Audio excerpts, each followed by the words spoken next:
بسم الله الرحمن الرحيم السلام عليكم ورحمة الله وبركاته. وعليكم السلام ورحمة الله وبركاته. بسم الله الرحمن الرحيم. الحمد لله الذي بعزته وجلاله تتم الصالحات. الحمد لله الذي بعزته وجلاله تتم الصالحات. الحمد لله الذي بعزته وجلاله تتم الصالحات. وصلى الله وسلم على سيدنا ونبينا وشفيعنا وحبيبنا ومولانا محمد النبي الأمي وعلى آله وصحبه أجمعين. أما بعد. محترم এই এলাকার বর্ষিয়ান শ্রদ্ধাভাজন জনাব হাজী সাহেব এবং আমার প্রিয় মুসলমান ভাই ও বোনেরা, শুরুতেই আমরা মহান রব্বুল আলামিনের দরবারে কৃতজ্ঞতা প্রকাশ করি, শুকরিয়া আদায় করি। তিনি মেহেরবানি করে আমাদেরকে তৌফিক দান করেছেন এবং তিনি তৌফিক দান করেছেন বলেই আমাদের জন্য সম্ভব হয়েছে রাসূল করিম সাল্লাল্লাহু আলাইহি ওয়াসাল্লামের শানে, রাসূল করিম সাল্লাল্লাহু আলাইহি ওয়াসাল্লামের পবিত্র সত্তা এবং জাতে মুবারককে কেন্দ্র করে আমরা আমাদের জীবনের কিছু সময় অতিবাহিত করব, কিছু কথা আমরা শুনব। আমরা দৃঢ়ভাবে আশা করি আল্লাহ সুবহানাহু ওয়া তাআলা মেহেরবানি করে আমাদের এই শোনা, আমাদের এই বসাকে আখিরাতে আমাদের নাজাতের উসিলা করবেন ইনশাআল্লাহ। কারণ হযরত মুহাম্মদুর রাসূলুল্লাহ সাল্লাল্লাহু আলাইহি ওয়াসাল্লাম এমন এক পবিত্র সত্তা যার সব কিছুকেই আল্লাহ সুবহানাহু ওয়া তাআলা আমাদের জন্য রহমতের করেছেন, বরকতের করেছেন, আল্লাহ সুবহানাহু ওয়া তাআলা সন্তুষ্টি করেছেন।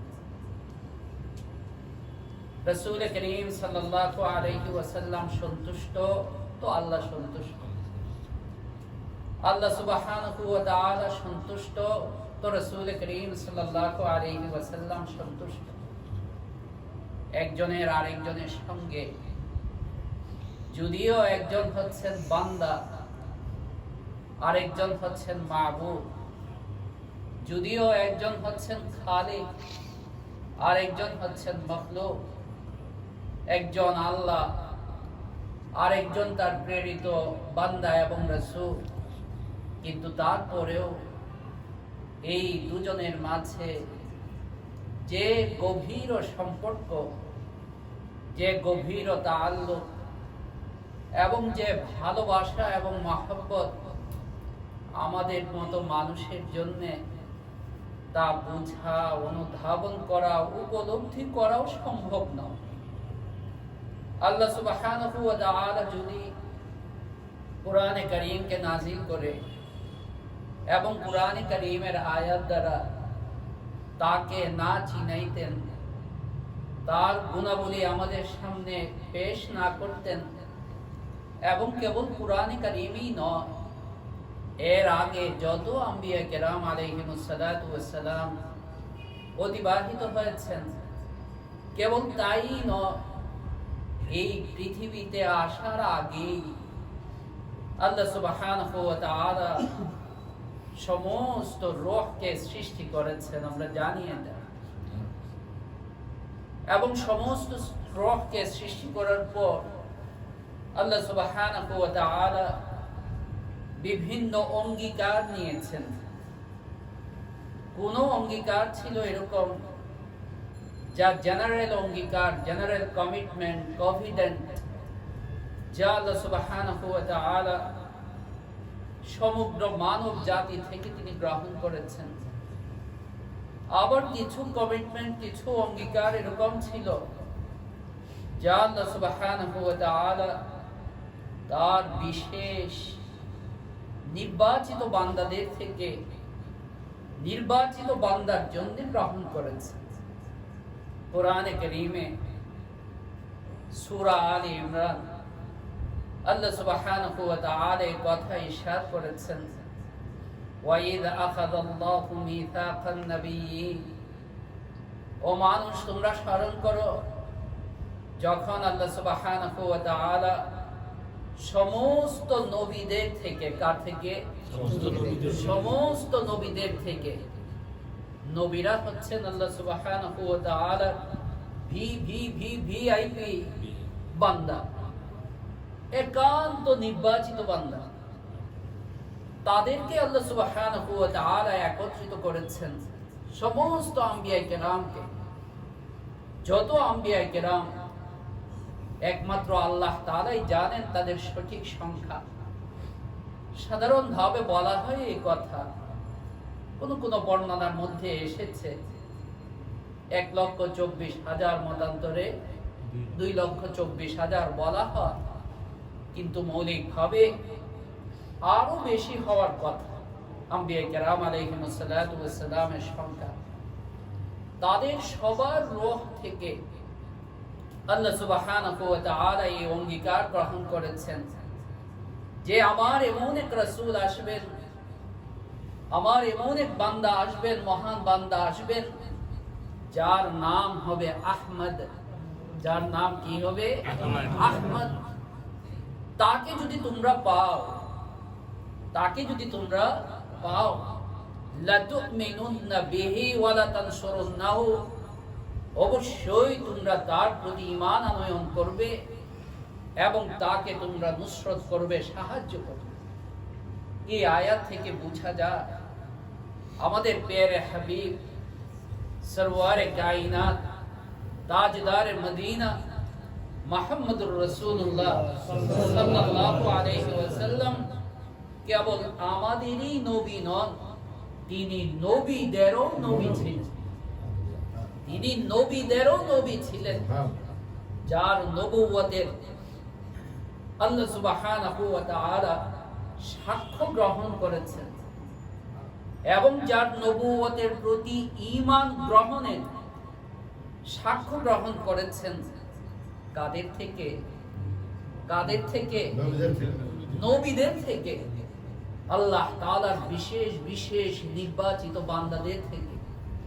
যে কারণে পৃথিবীতে যত নবী আগমন করেছেন, পৃথিবীতে তারা এসেছেন, তাদের জামানাতে তারা মুহাম্মদকে পান নাই, সেই আহমদকে পান নাই, কিন্তু তার উম্মতকে ওসিয়ত করে গেছেন, নসিহত করে গেছেন মৃত্যুর আগে, আমি তো পেলাম না, আমি তো সেই আহমদকে পেলাম না, সেই নবীকে পেলাম না, তোমরা যদি পাও তাহলে অবশ্যই তাকে কি করবে?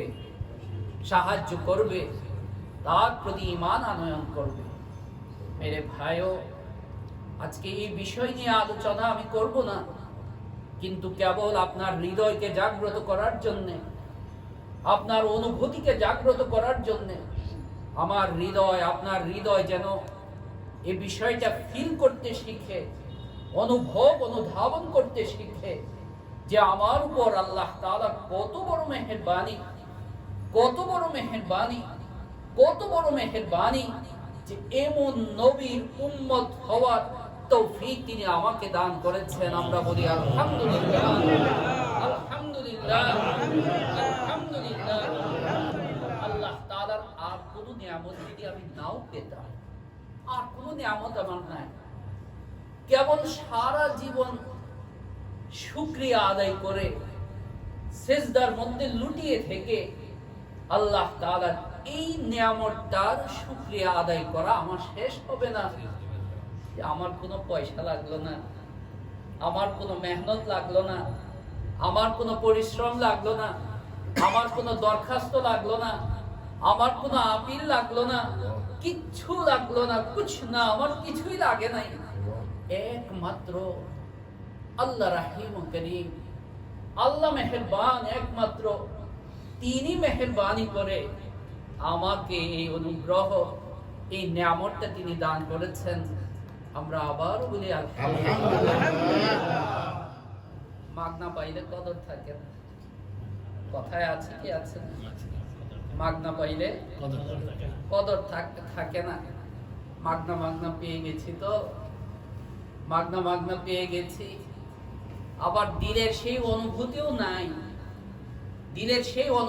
নাই যে কেমন নবীকে আমি পেয়েছি। আল্লাহ সুবহানাহু ওয়া তাআলা কেমন নবীর উম্মত হওয়ার তৌফিক আমাকে দান করেছেন। আমাকেও এটা বুঝবার তৌফিক দান করুন আল্লাহ তাআলা, আপনাদেরকেও বুঝবার তৌফিক দান করুন। আজকে যে বিষয় সম্পর্কে মৌলিকভাবে আলোচনা করতে যাচ্ছি, এবং মাগরিবের পরে বাদ মাগরিব নির্দিষ্ট বিষয়ের উপর আলোচনাও হয়েছে। রাসূল করিম সাল্লাল্লাহু আলাইহি ওয়াসাল্লামের জীবনে, সিরাতের মধ্যে তাসাউফ, ইলমে তাসাউফ, ইহসান, তাজকিয়া, তরিকত, রাসূল করিম সাল্লাল্লাহু আলাইহি ওয়াসাল্লামের জীবনে এটা প্রতিফলিত হয়েছে কিভাবে, এই বিষয় সম্পর্কে আমরা আলোচনা শুনেছি। আজকের বিষয়টাও, এখন যে বিষয়টা আলোচনা করতে যাচ্ছি, এই বিষয়টাও মৌলিকভাবে তাসাউফের সাথে সম্পর্কিত। একটা শব্দ আমি ছিলাম তখন, আমাদের আলোচক উচ্চারণ করেছেন, আপনাদের খেয়াল আছে কিনা, যে জুহুদ, এই শব্দটা জুহুদ শব্দের সারাংশ হচ্ছে যে দুনিয়ার সুখকে বিসর্জন দিয়ে, দুনিয়ার সুখকে ভুলে যে আল্লাহ তাআলাকে সন্তুষ্ট করার উদ্দেশ্যে আল্লাহর পথে, আল্লাহর রাস্তা, যত ধরনের কষ্টই আমার হোক না কেন, সেই কষ্টকে বরণ করে নেওয়া, সেই কষ্টকে গ্রহণ করে নেওয়া, সেই কষ্টকে সহ্য করে নেওয়া। আল্লাহর নবী সাল্লাল্লাহু আলাইহি ওয়াসাল্লামের জিন্দেগিটা মৌলিকভাবে এরই নমুনা ছিল। আজকে সংক্ষিপ্ত সময় আমি আশা করছি, জানি না শেষ করতে পারবো কিনা, অসুবিধা নাই, বেঁচে থাকলে তো আমাদের আবার কি হবে, দেখা হবে ইনশাআল্লাহ। আর যদি বেঁচে না থাকি মওলার ইচ্ছা, তাহলে জান্নাতে তো অবশ্যই দেখা হবে ইনশাআল্লাহ, হাশরের ময়দানে অবশ্যই দেখা হবে ইনশাআল্লাহ। না আমাকে ছেড়ে আপনারা চলে যাবেন না ইনশাআল্লাহ, এবং সবাই একসঙ্গে মুহাম্মদুর রাসূলুল্লাহ সাল্লাল্লাহু আলাইহি ওয়াসাল্লামের নেতৃত্বে আমরা হাশরের ময়দানে একত্রিত হব, তার মুবারক হাতে আবে কৌসার পান করব, এবং তার নেতৃত্বে পুলসিরাত পার হব, এবং তার নেতৃত্বে ইনশাআল্লাহ জান্নাতে দাখিল হব ইনশাআল্লাহ। আল্লাহ তাআলা কবুল করুন, আমিন।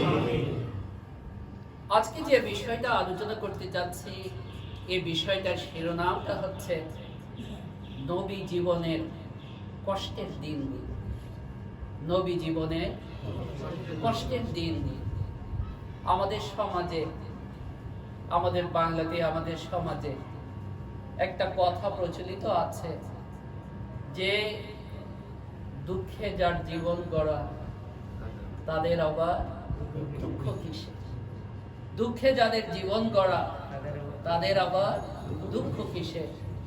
তো কষ্ট দিয়ে যার জীবন গড়া, এমন কোনো কষ্ট মানুষের নাই, মানুষের জীবনের মধ্যে এমন কোনো কষ্ট নাই যে কষ্টের সম্মুখীন আমার জন্যে, আপনার জন্যে, উম্মতের জন্যে রাহমাতুল লিল আলামিন সহ্য না করেছেন, গ্রহণ না করেছেন, বরণ না করেছেন। রাসূল করিম সাল্লাল্লাহু আলাইহি ওয়াসাল্লামের একটা হাদিস দিয়ে আজকের আলোচনাটা শুরু করতে চাচ্ছি। হযরত আনাস রাদিয়াল্লাহু তাআলা আনহুকে, হযরত আনাস ইবনে মালিক রাদিয়াল্লাহু তাআলা আনহু, যিনি রাসূল করিম সাল্লাল্লাহু আলাইহি ওয়াসাল্লামের কি ছিলেন? খাদেম ছিলেন। 10 বছর এক নাগারা নবীজির খেদমত তিনি করেছেন। হযরত আনাস ইবনে মালিক রাদিয়াল্লাহু আনহু হাদিসটি বর্ণনা করেছেন এবং মুহাদ্দিসদের মধ্যে ইমাম তিরমিজি রাহমাতুল্লাহি আলাইহি তার সুনানি তিরমিজিতে, ইমাম ইবনে মাজাহ রাহমাতুল্লাহি আলাইহি তার সুনানি ইবনে মাজাহতে, ইমাম আহমদ বিন হাম্বল রাহমাতুল্লাহি আলাইহি তার মুসনাদে আহমদে হাদিসটি উল্লেখ করেছেন।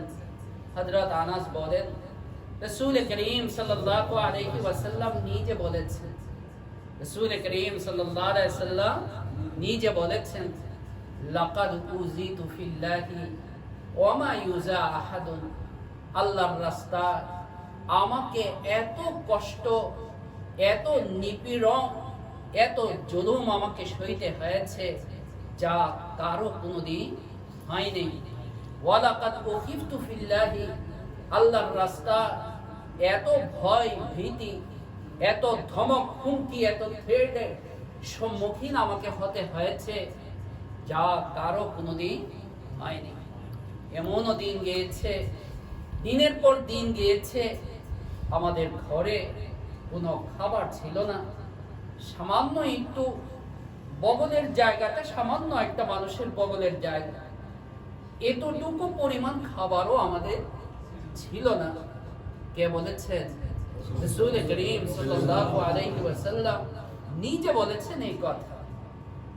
ভাই, আমাদের একটা ভুল আছে, বিভ্রান্তি আছে। আমরা মনে করি এই কথা যে নামাজ পড়া শুরু করব তো তাড়াতাড়ি চাকরির প্রমোশন হয়ে যাবে, নামাজ পড়া শুরু করব তো ইনকাম আমার বেড়ে যাবে, নামাজ পড়া শুরু করব তো আমার ব্যবসায় উন্নতি শুরু হয়ে যাবে। দিনকে দুনিয়া আমি বানায় ফেলছি। কি দিনকে? অত্যন্ত মারাত্মক জিনিস এটা। ইসলাম তো আমাদেরকে শেখায়, ইসলাম তো আমাদেরকে শেখায় তোমার দুনিয়াকেও দিন বানাও। দুনিয়াকেও কি বানাও? তুমি আল্লাহর রাস্তায় এভাবে চলো যে তোমার দুনিয়াটাও কি হয়ে যায়। এমনকি আল্লাহ রাসূল বলেছেন, উদাহরণ এনেছেন যে তুমি তোমার পরিবারের সাথে একান্ত সময়, যেটা একমাত্র তোমার আল্লাহ তাআলার সন্তুষ্টি হৃদয়ে এভাবে আসবে, আল্লাহর হুজুরি, আল্লাহর উপস্থিতি হৃদয়ে এভাবে আসবে যে তোমার এই মুহূর্তটাও দুনিয়া থাকবে না, এই মুহূর্তটা কি হয়ে যাবে? দিন হয়ে যায়। কিন্তু আজকে আমাদের এতটা অধপতন যে কোথায় দুনিয়াকে আমরা দিন বানাবো না উল্টা আরো দিনকে আমরা কি বানায় ফেলছি? দুনিয়া বানায় ফেলছি। আমাদের ইবাদত, আমাদের জিকির, আমাদের নামাজ, আমাদের রোজা, আমাদের ওয়াজ নসিহত, সব কিছুর মধ্যেই কেমন যেন দুনিয়ার আসর ঢুকে গেছে। কেমন যেন কি ঢুকে গেছে? আল্লাহ তাআলা আমাকেও হেফাজত করুন, আপনাদেরকেও হেফাজত করুন। রাসূল করিম সাল্লাল্লাহু আলাইহি ওয়াসাল্লাম হাদিস শরীফে কথা বলেছেন যে তুমি মনে করছো যে তুমি আল্লাহর রাস্তায় চলা শুরু করেছো আর তোমার কোনো কষ্ট হবে না, কোনো দুঃখের সম্মুখীন, কষ্টের সম্মুখীন তুমি হবে না। কষ্ট না হওয়া, দুঃখ না হওয়া, এটা আল্লাহর সন্তুষ্টির আলামত নয়। আল্লাহর সন্তুষ্টির আলামত হচ্ছে তুমি আল্লাহর রাস্তায় কি হবে? দুঃখ হবে, কষ্ট হবে, জুলুম হবে, নিপীড়ন হবে। আল্লাহকে খুশি করার জন্য সব কিছু তুমি কি করে নিবে? বরণ করে নিবে, সয়ে নিবে, গ্রহণ করে নিবে। তাই আল্লাহ রাসূল সাল্লাল্লাহু আলাইহি ওয়াসাল্লাম হাদিসে ইরশাদ করেছেন, আশাদ্দুন নাসি বালাআন আল আমবিয়া সুম্মা আল আমসালু ফাল আমসাল। তোমরা কি জানো আল্লাহর সবচেয়ে প্রিয় ব্যক্তি কারা? তোমরা কি জানো আল্লাহর সবচেয়ে প্রিয় ব্যক্তি কারা? রাসূল করিম সাল্লাল্লাহু আলাইহি ওয়াসাল্লাম বলেন যে যার যত বেশি দুনিয়াতে মুসিবত, যার যত বেশি দুনিয়াতে মুসিবত, সে তত বেশি আল্লাহ তাআলার আপন। সুবহানাল্লাহ ওয়া বিহামদিহি, সুবহানাল্লাহিল আযীম। আশাদ্দুন নাসি বালান আল আমবিয়া সুম্মা আল আমসালু ফাল আমসাল। সবচেয়ে মুসিবত হচ্ছে দুনিয়াতে, সবচেয়ে কষ্ট বেশি হচ্ছে দুনিয়াতে, সবচেয়ে আপন যারা দুনিয়াতে আল্লাহ তাআলা, তারা কারা? আম্বিয়ায়ে কেরাম, নবীরা হইলেন আল্লাহ তাআলার সবচেয়ে বেশি আপন প্রিয়। তাই আসাদুন নাসি বালা, তাদের বালা মুসিবতও বেশি। এরপর সুম্মাল আমসালু ফাল আমসাল, যে যত বেশি আল্লাহর কাছে, যে যত বেশি আল্লাহর ঘনিষ্ঠ, তার মুসিবত তত বেশি। এক বুজুর্গ ছিলেন, অসুখ বিসুখ না হইলে, বালা মুসিবত না হইলে কান্নাকাটি শুরু করে দিতেন। সাবধান, আল্লাহর কাছে আবার বালা মুসিবত চায়েন না। বুজুর্গদের ব্যাপার স্যাপার আলাদা, বুজুর্গদের ব্যাপার স্যাপার আলাদা। আল্লাহর কাছে বালা মুসিবত চাইতে নাই, হাদিসে নিষেধ আছে। তো ওই বুজুর্গের অবস্থাটা ছিল আল্লাহর সাথে খাতির আছে না, খাতির থাকলে যা ইচ্ছা তা করা যাবে।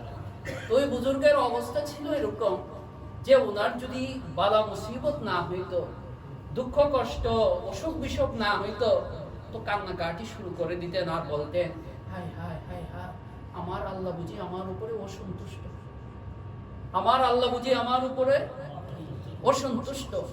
এই ভূমিকা স্বরূপ এই কথাগুলি বললাম এই জন্যে যে আপনি আল্লাহর প্রিয় কি প্রিয় না, আল্লাহর পছন্দর কি পছন্দর না, এটা দুনিয়ার ক্ষমতা, দুনিয়ার টাকা পয়সা, এটার কি নয়, মানদণ্ড নয়।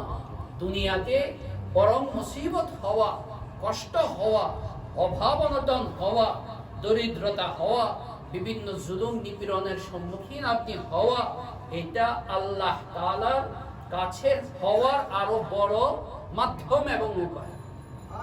তবে আল্লাহ তাআলার কাছে দোয়া করা, আমরা তো দুর্বল, অসহায়, মিসকিন। যেমন শারীরিক ভাবে দুর্বল, এমন ইমানের দিক থেকেও দুর্বল, শরীরের দিক থেকেও দুর্বল, আবার ইমানের দিক থেকেও দুর্বল। তাই আল্লাহ তাআলার কাছে দোয়া করা, ও আল্লাহ আমাদেরকে অটো প্রমোশন দিয়ে পাস করাইতে পারো কিনা। দেখ, অটো প্রমোশন বুঝেননি, পরীক্ষা টরীক্ষা ছাড়া। কারণ পরীক্ষা দিলে শুধু ফেলই না, মাইনাস, শুধু জিরোই পাবো না, মাইনাস হয়ে যাবে আমাদের যদি পরীক্ষা। তাই আল্লাহ তাআলার কাছে দোয়া করা, আল্লাহ গো পরীক্ষা ছাড়াই আমাদেরকে কি করো, পাস করায় দাও, পার করায় দাও। পরীক্ষা যদি নাও, ফেল করা ছাড়া কোনো কি নেই, উপায় নেই। আল্লাহ তাআলা আমাদের সকলকে, এটাকেই হাদিসে বলা হয়েছে, বিনা হিসাবে জান্নাত লাভ করা। বিনা হিসাবে জান্নাত লাভ করা মানে কোনো পরীক্ষা টরীক্ষা নাই, কোনো ইন্টারভিউ নাই, কোনো সওয়াল জবাব কিছুই নাই। বাস আল্লাহ সুবহানাহু ওয়া তাআলা রাহিম, আল্লাহ তাআলা মালিক, আল্লাহ ফয়সালা করে দিবেন যে যা বেটা যা, জান্নাতে কি চলে যা, যা চলে যা। আল্লাহকে কেউ কিছু বলার আছে না, আল্লাহকে কেউ কিছু বলার নাই। এবং এমনি জান্নাতে যাওয়াটা হলো সবচাইতে সহজ, উত্তম, যে কোনো ফাঁক ফুকুর দিয়ে কি হওয়া। এমন একটা বিষয় আজকে আলোচনা করব, অনেক লম্বা বিষয়, অনেক লম্বা বিষয়। কিন্তু আরেকটা কথা মনে পড়ে গেছে, এটা কোনো হাদিসে অবশ্য পাইনি। আমার আব্বা বলতেন গল্পটা, শিক্ষিত মানুষ ছিলেন তিনি, আব্বা বলতেন। তো উনি উলামায়ে কেরামের সাথে চলছেন, হয়তো আলেমদের কাছ থেকে শুনছেন যে আল্লাহ নাকি হাশরের ময়দানে এক ব্যক্তির জন্য জাহান্নামের ফয়সালা করবে। কিসের ফয়সালা করবে? জাহান্নাম। তো অন্য সব জাহান্নামীরা, জাহান্নাম তো আর সুখের জায়গা না, এ তো কষ্টের জায়গা, আযাবের জায়গা, দুঃখের জায়গা। তাই আযাবের ফেরেশতা যারা আছেন, জাহান্নামের ফেরেশতা যারা, টেনে হিসড়ে ওকে নিতে হবে। জাহান্নামের দিকে তো যেতে যাচ্ছে না, টেনে হিসড়ে নিতে হবে।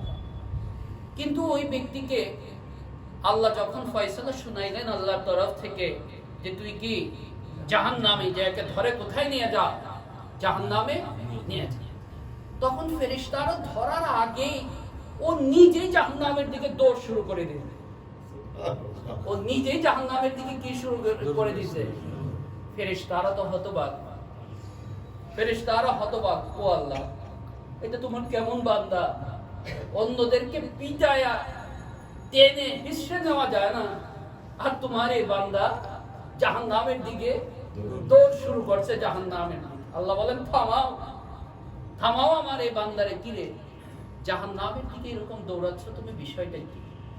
সেই বান্দা বলল, ওগো আল্লাহ, দুনিয়াতে থাকতে তোমার কোনো হুকুম শুনি নাই, দুনিয়াতে থাকতে তোমার কোনো হুকুম শুনি নাই, আজকে একটা চান্স পাইছি তোমার হুকুমটা শোনা, তাই আমি চেষ্টা করতেছি যত আগে তোমার হুকুমটা শোনা যায়, যে হুকুমেই হোক যত আগে শোনা যায়, তাই তোমার হুকুমটা পালন করার জন্য আমি জাহান্নামের দিকে দৌড়াচ্ছি।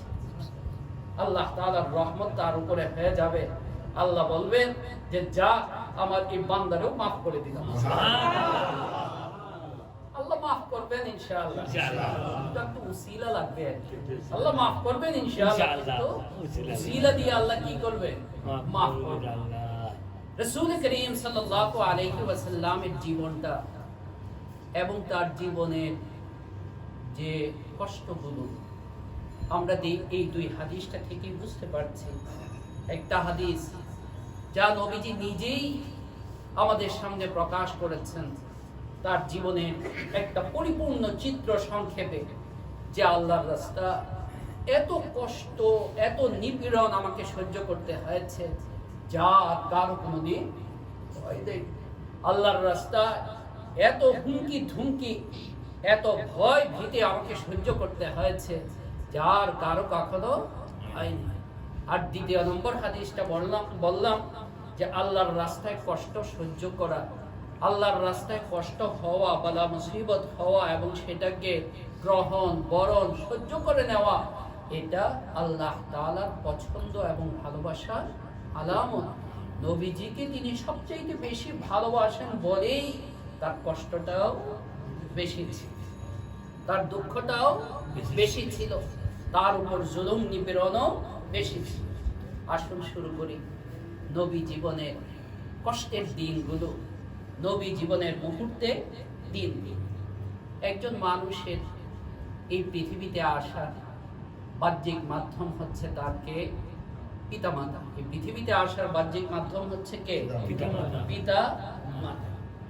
এবং বিশেষ করে একজন পিতা একজন মানুষের জন্য, একটা শিশুর জন্য কত গুরুত্বপূর্ণ অভিভাবক হিসাবে, গার্জিয়ান হিসাবে, অভিভাবক হিসাবে কাজ করে।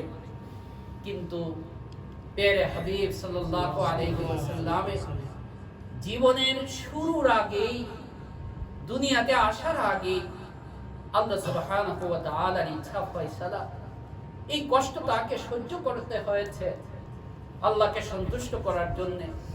যে জন্মের পর বাবাকে বাবা বলে ডাকতে পারেন না, বাবার চেহারাটা দেখতে পারেন না, বাবা ডাকবেন, সেই বাবা পৃথিবীতে নাই। একজন মানুষের কষ্টের জন্য এতটুকুই তো যথেষ্ট, যে পৃথিবীতে আসলো, জন্ম নিল শিশু, কিন্তু যিনি তার জন্মদাতা বাবা, পিতা, সেই পিতা দুনিয়াতে নাই। মায়ের পেটে থাকতেই আল্লাহ সুবহানাহু ওয়া তাআলার ফয়সালা এবং ইচ্ছা, রাসূল করিম সাল্লাল্লাহু আলাইহি ওয়াসাল্লামের বাবা আব্দুল্লাহ কি করলেন? ইন্তেকাল করলেন। এরপর একজন শিশুর, একজন মানুষের সবচেয়ে আপন আশ্রয়, সবচেয়ে আদর সোহাগের আশ্রয় থাকে তার মায়ের বুক। একটা সময় একটা শিশুর এরকম সময়টা যায়, অতিবাহিত হয়, এত কিছু সে বুঝে না। দিন যাইতে থাকে, সময় যাইতে থাকে, তার মা, তার খালা, তার মামা, তার চাচা, তার ফুফু, তার দাদা, তার নানা, নানু, এদেরকে সে কি করে বুঝতে চেষ্টা করে।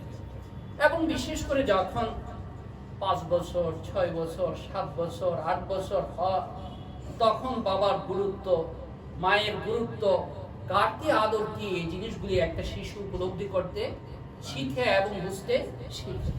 আল্লাহ তাআলার ফয়সালা এখানে, আল্লাহ তাআলার ইচ্ছা, এবং আল্লাহর ইচ্ছার সামনে কারো কোনো কিছু করার নাই।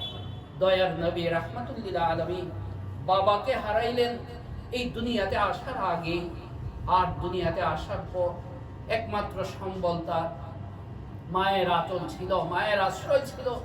সেই মাকেও তিনি হারিয়ে ফেললেন মাত্র কত বয়সে? 6 বছর বয়সে। মা গিয়েছিলেন সফরে মদিনা শরীফে, তার মাতুল গোষ্ঠী সেখানে আছে, বনু নাজ্জার মদিনা শরীফে তারা থাকতেন। সেখান থেকে ফেরার পথে আবওয়া নামক স্থানে রাস্তার মধ্যে মা অসুস্থ হলেন এবং ইন্তেকাল হয়ে গেল। আশ্রয়হীন, বাহ্যিকভাবে আশ্রয়হীন, বাবাকে হারাইলেন, এখন মাকেও হারাইলেন। মুহাম্মদুর রাসূলুল্লাহ সাল্লাল্লাহু আলাইহি ওয়াসাল্লাম বয়স মাত্র তখন কতটা? 6 বছর বয়স। কোথায় যাবে? কার কাছে যাবে? কার কাছে প্রতিপালিত হবে? কে তাকে বড় করে তুলবে?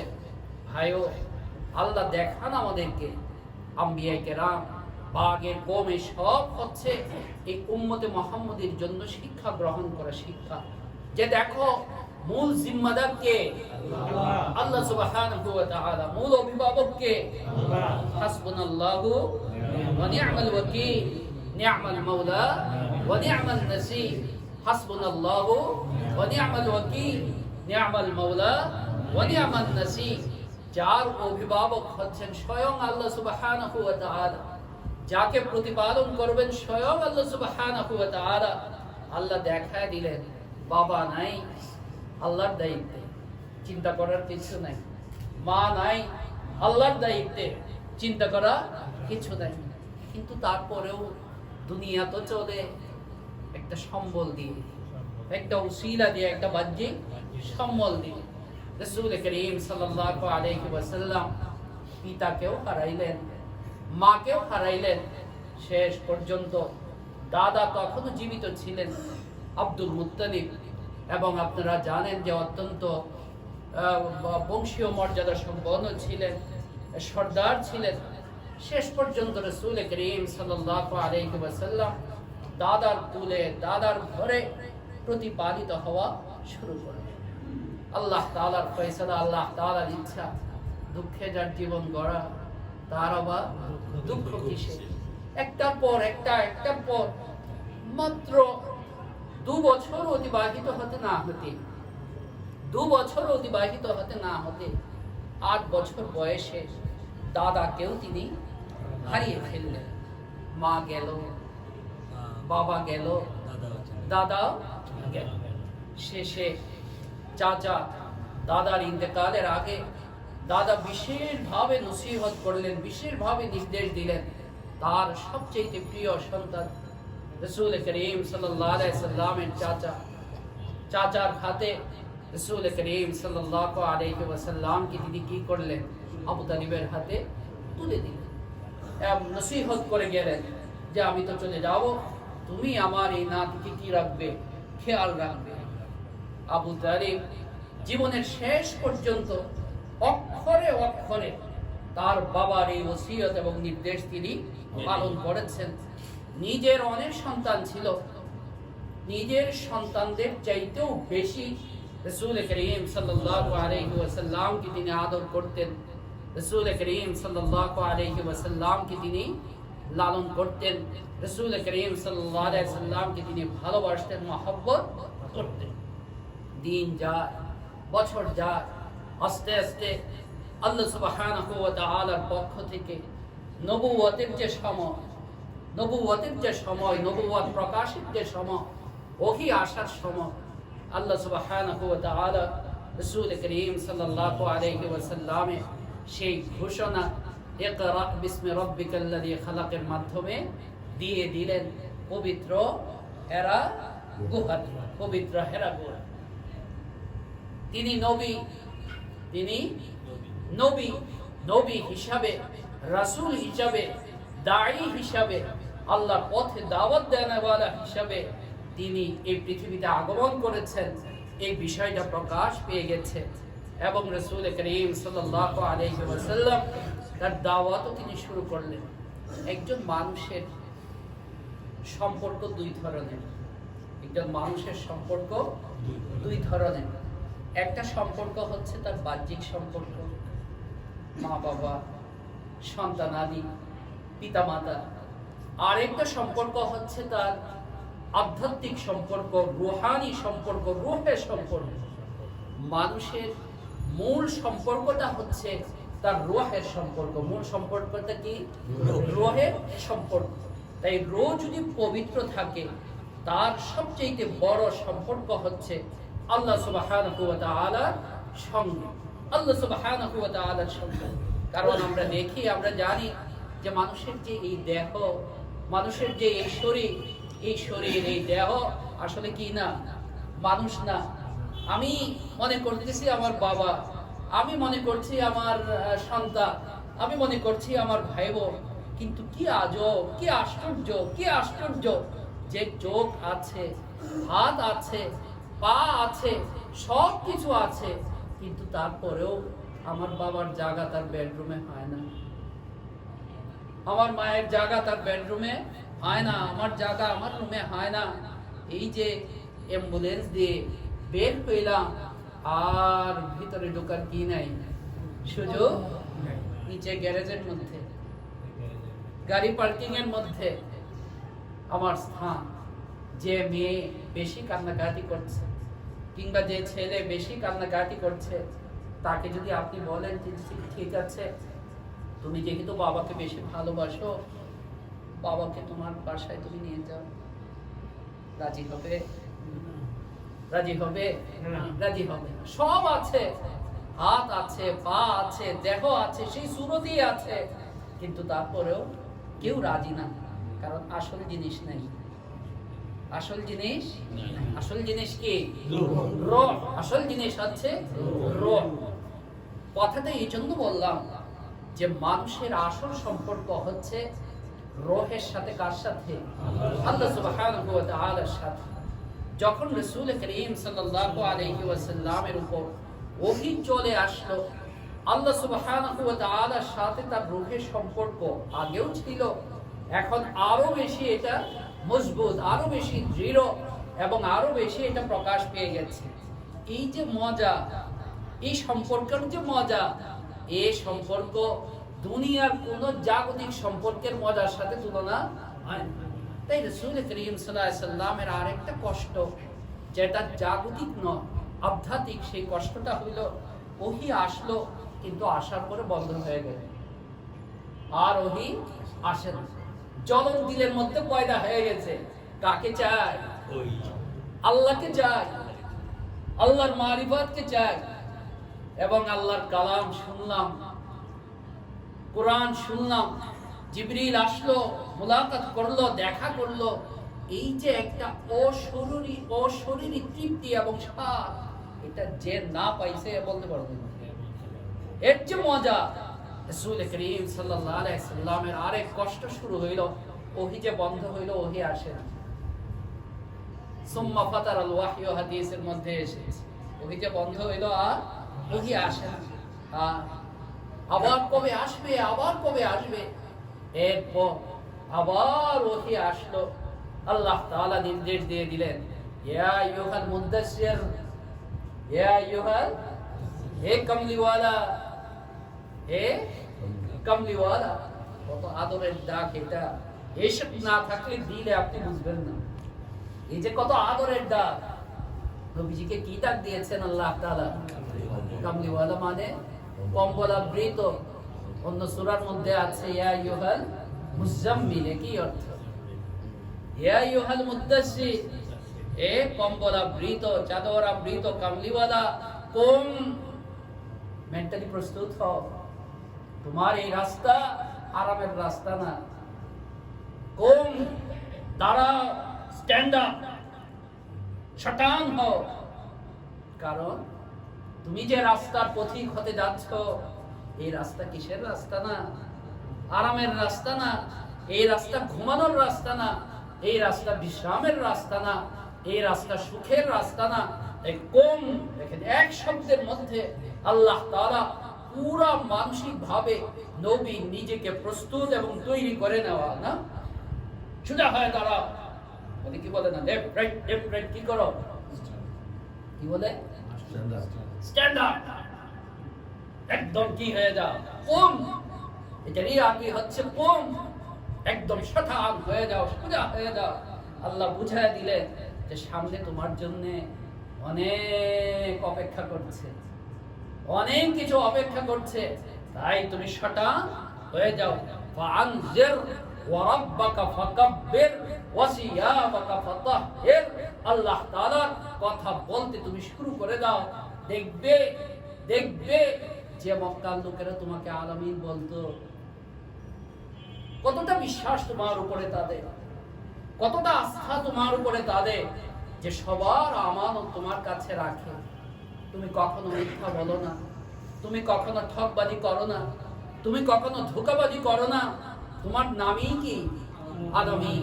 আবু জেহেলের কাছেও তুমি আলামিন, আবু লাহাবের কাছেও তুমি আলামিন, সবার কাছে তুমি আলামিন, সবার কাছে তুমি আলামিন। কত প্রিয় পাত্র তুমি সবার কাছে। কিন্তু মনে রাখো, এই যে দাঁড়াইলা, এই যে বলা শুরু করলা, আল্লাহর রাস্তায় দাওয়াত দেওয়া শুরু করলা, কেবল তুমি না, যুগে যুগে তোমার ফলোয়ার যারা হবে, তোমার এই রাস্তায় যারা চলবে, তোমার এই পথের পথিক যারা হবে, তারাও শুনে রাখো, এই পথ কুসুমাস্তীর্ণ নয়, এই পথ কি নয়, ফুল সজ্জা নয়, এই তুলতুলে নরম তুলতুলে বিছানা নয়। দাঁড়িয়ে যাও, বলা শুরু করে দাও, দেখবে সবাই তোমার বিরুদ্ধে চলে যাবে। প্রথম ওহী নাযিল হওয়ার পর বিবি খাদিজা রাদিয়াল্লাহু আনহা অত্যন্ত বিদুষী মহিলা ছিলেন, জ্ঞানী মহিলা ছিলেন, বয়সে সিনিয়র ছিলেন। রাসূল করিম সাল্লাল্লাহু আলাইহি সাল্লাম কাঁপছিলেন। প্রথম ওহী ইয়ারজুফু ফুআদুহু, বুখারীর হাদিস। তাই তাড়াতাড়ি নিয়ে গেলেন। তার এক আত্মীয় ছিলেন ওয়ারাকা ইবনে নাওফল, যিনি কিতাবের আলিম ছিলেন, তাওরাত ইনজিলের আলিম ছিলেন। নিয়ে গেলেন। ওয়ারাকা ইবনে নাওফল নবীর কথা শুনে বললেন, এই জিনিস তো সাধারণ জিনিস নয়, হাযার নামুস, এই জিনিস তো সেই জিনিস যা আল্লাহ মূসাকে দেওয়ার জন্য সৃষ্টি করেছিলেন। এই জিনিস তো সেই জিনিস যা ঈসাকে আল্লাহ তাআলা দিয়েছিলেন। এরপরে বললেন ওয়ারাকা ইবনে নাওফল যে হায় হায়, সেদিন যদি আমি জওয়ান হতাম, শক্তিশালী হতাম, ইয়া লাইতানি আকুনু ফিহা জাযাআন, ইয়া লাইতানি আকুনু হাইয়ান ইদ ইউখরিজুকা কওমুকা, যখন তোমার এই গোষ্ঠী, তোমার এই জাতি তোমাকে মক্কা থেকে বের করে দিবে, সেদিন যদি আমি জওয়ান হই। ওরা ছিল সে ওয়ারাকা ইবনে নাওফল, তামান্না জাহির করতেছে, আকাঙ্ক্ষা জাহির করতেছে যে সেদিন যদি আমি জওয়ান থাকি, তাহলে আনসুরুকা নাসরান মুআজ্জারা, আমি অবশ্যই তোমাকে কঠিনভাবে দৃঢ়ভাবে সাহায্য করব। একটু চিন্তা করেন ভাই, মানসিক অবস্থাটা নবীজি, যে এলাকাতে আমি থাকি, আমার কি জনপ্রিয়তা, সবাই আমাকে কি বলে? আলামিন। আলামিন বলে, সবাই আমাকে ভালোবাসে, সবাই আমাকে কতটা গুরুত্ব দেয়, কতটা। আর ওয়ারাকা ইবনে নাওফল কি শোনাচ্ছে? ইদ ইউখরিজুকা কওমুকা, যে তোমার কওম তোমাকে এই এলাকা থেকে বের করে দিবে। নবীজি সাল্লাল্লাহু আলাইহি সাল্লাম আশ্চর্য হয়ে গেলেন। আশ্চর্য হয়ে ওয়ারাকা ইবনে নাওফলকে বললেন, আওয়া মুখরিজিয়াহুম, আওয়া মুখরিজিয়াহুম, এরা আমাকে বের করে দিবে, এরা আমাকে মক্কা থেকে বের করে দিবে। নবীজি বিশ্বাসই করতে পারছিলেন না যে এরা আমাকে বের করে দিবে। রাসূল করিম সাল্লাল্লাহু আলাইহি ওয়াসাল্লামের দাওয়াত দেওয়া যখন শুরু হইল, ওয়ারাকা ইবনে নাওফল ইঙ্গিত করেছে। আর আল্লাহ তাআলা আয়াতের মধ্যে বলে দিয়েছেন, কম শতান হইতে হবে, দৃঢ় মজবুত হইতে হবে, কারণ তোমার সামনে বহু প্রতিকূলতা আসছে, অনেক কিছু আসছে তোমার সামনে। এরপর নবীজি যখন দাওয়াত শুরু করলেন, এমন কোনো কষ্ট নাই, কি বলবো কষ্টের কথা। অপমান তাকে সইতে হয়েছে, অসম্মান তাকে সইতে হয়েছে, বিদ্রোহ তাকে সইতে হয়েছে, হাসাহাসি তাকে সইতে হয়েছে, এমনকি সোনার টুকরা, নূরের টুকরা তার দেহে পর্যন্ত কাফেরদের আঁচড় লেগেছে, কাফেরদের আঘাত লেগেছে, দেহ রক্তে রঞ্জিত হয়েছে। নিজের সুখ কখনো চিন্তা করেন নাই, নিজের আরাম কখনো চিন্তা করেন নাই, নিজের আরাম আয়েশের কথা কখনো চিন্তা করেন নাই। যদি চিন্তা করতেন তাহলে মক্কার সর্দার আসছিল না, মুহাম্মদ কি চাও বলো, কি চাও বলো? ক্ষমতা, সারা আরবে তোমাকে আমরা প্রধান বানায় দিব, তোমার মতো নেতা কোথায় পাবে? ক্ষমতা চাও, টাকা পয়সা চাও, আমাদের সব টাকা পয়সা জমা করে তোমাকে দিয়ে দিব। বলছিল কি বলছিল না? নবীজি কি বলেছিলেন? এক হাতে চাঁদ আর এক হাতে সূর্য যদি তোমরা এনে দাও, তাও আমি আমার এই রাস্তা থেকে কি হতে পারবো না, কারণ আমি তো আমি নাই, আমার কন্ট্রোল আমার কাছে নাই, আমি তো রাসূলুল্লাহ, আল্লাহর প্রেরিত রাসূল, তাই আমার কন্ট্রোল কার কাছে? আল্লাহ তাআলার কাছে। আল্লাহ যা হুকুম করবে, যেভাবে চলতে হুকুম করবে, আমাকে সেভাবেই চলতে হবে। এই একটা সময় রাসূল করিম সাল্লাল্লাহু আলাইহি ওয়াসাল্লামে এত কঠিন সময় গেছে যে এই সময়টাতে আবু লাহাব, আল্লাহ তাআলা তাকে লানত করুক, এবং মক্কার আরেক কাফির ছিল উকবা ইবনে আবি মুআইত, তাদের আচরণটা রাসূল করিম সাল্লাল্লাহু আলাইহি ওয়াসাল্লামের কাছে কেমন হয়েছে সংক্ষেপে বলি। আবু লাহাবের দুই ছেলের সাথে রাসূল করিম সাল্লাল্লাহু আলাইহি ওয়াসাল্লামের দুই মেয়ে উম্মে কুলসুম এবং রুকাইয়া, তাদের বিয়ে হয়েছিল। একজন বাবার জন্য এটা কত কষ্টে যে আবু লাহাব রাসূল সাল্লাল্লাহু আলাইহি ওয়াসাল্লামের সঙ্গে এত শত্রুতা যে সে তার ছেলেদেরকে বাধ্য করলো, অপমান করে, অসম্মান করে রাসূল করিম সাল্লাল্লাহু আলাইহি ওয়াসাল্লামের মেয়েদেরকে বিদায় দিয়ে দিল, তালাক দিয়ে দিল। একজন বাবার জন্য এটা কত কষ্টে, অপমান এবং অসম্মানের হতে পারে।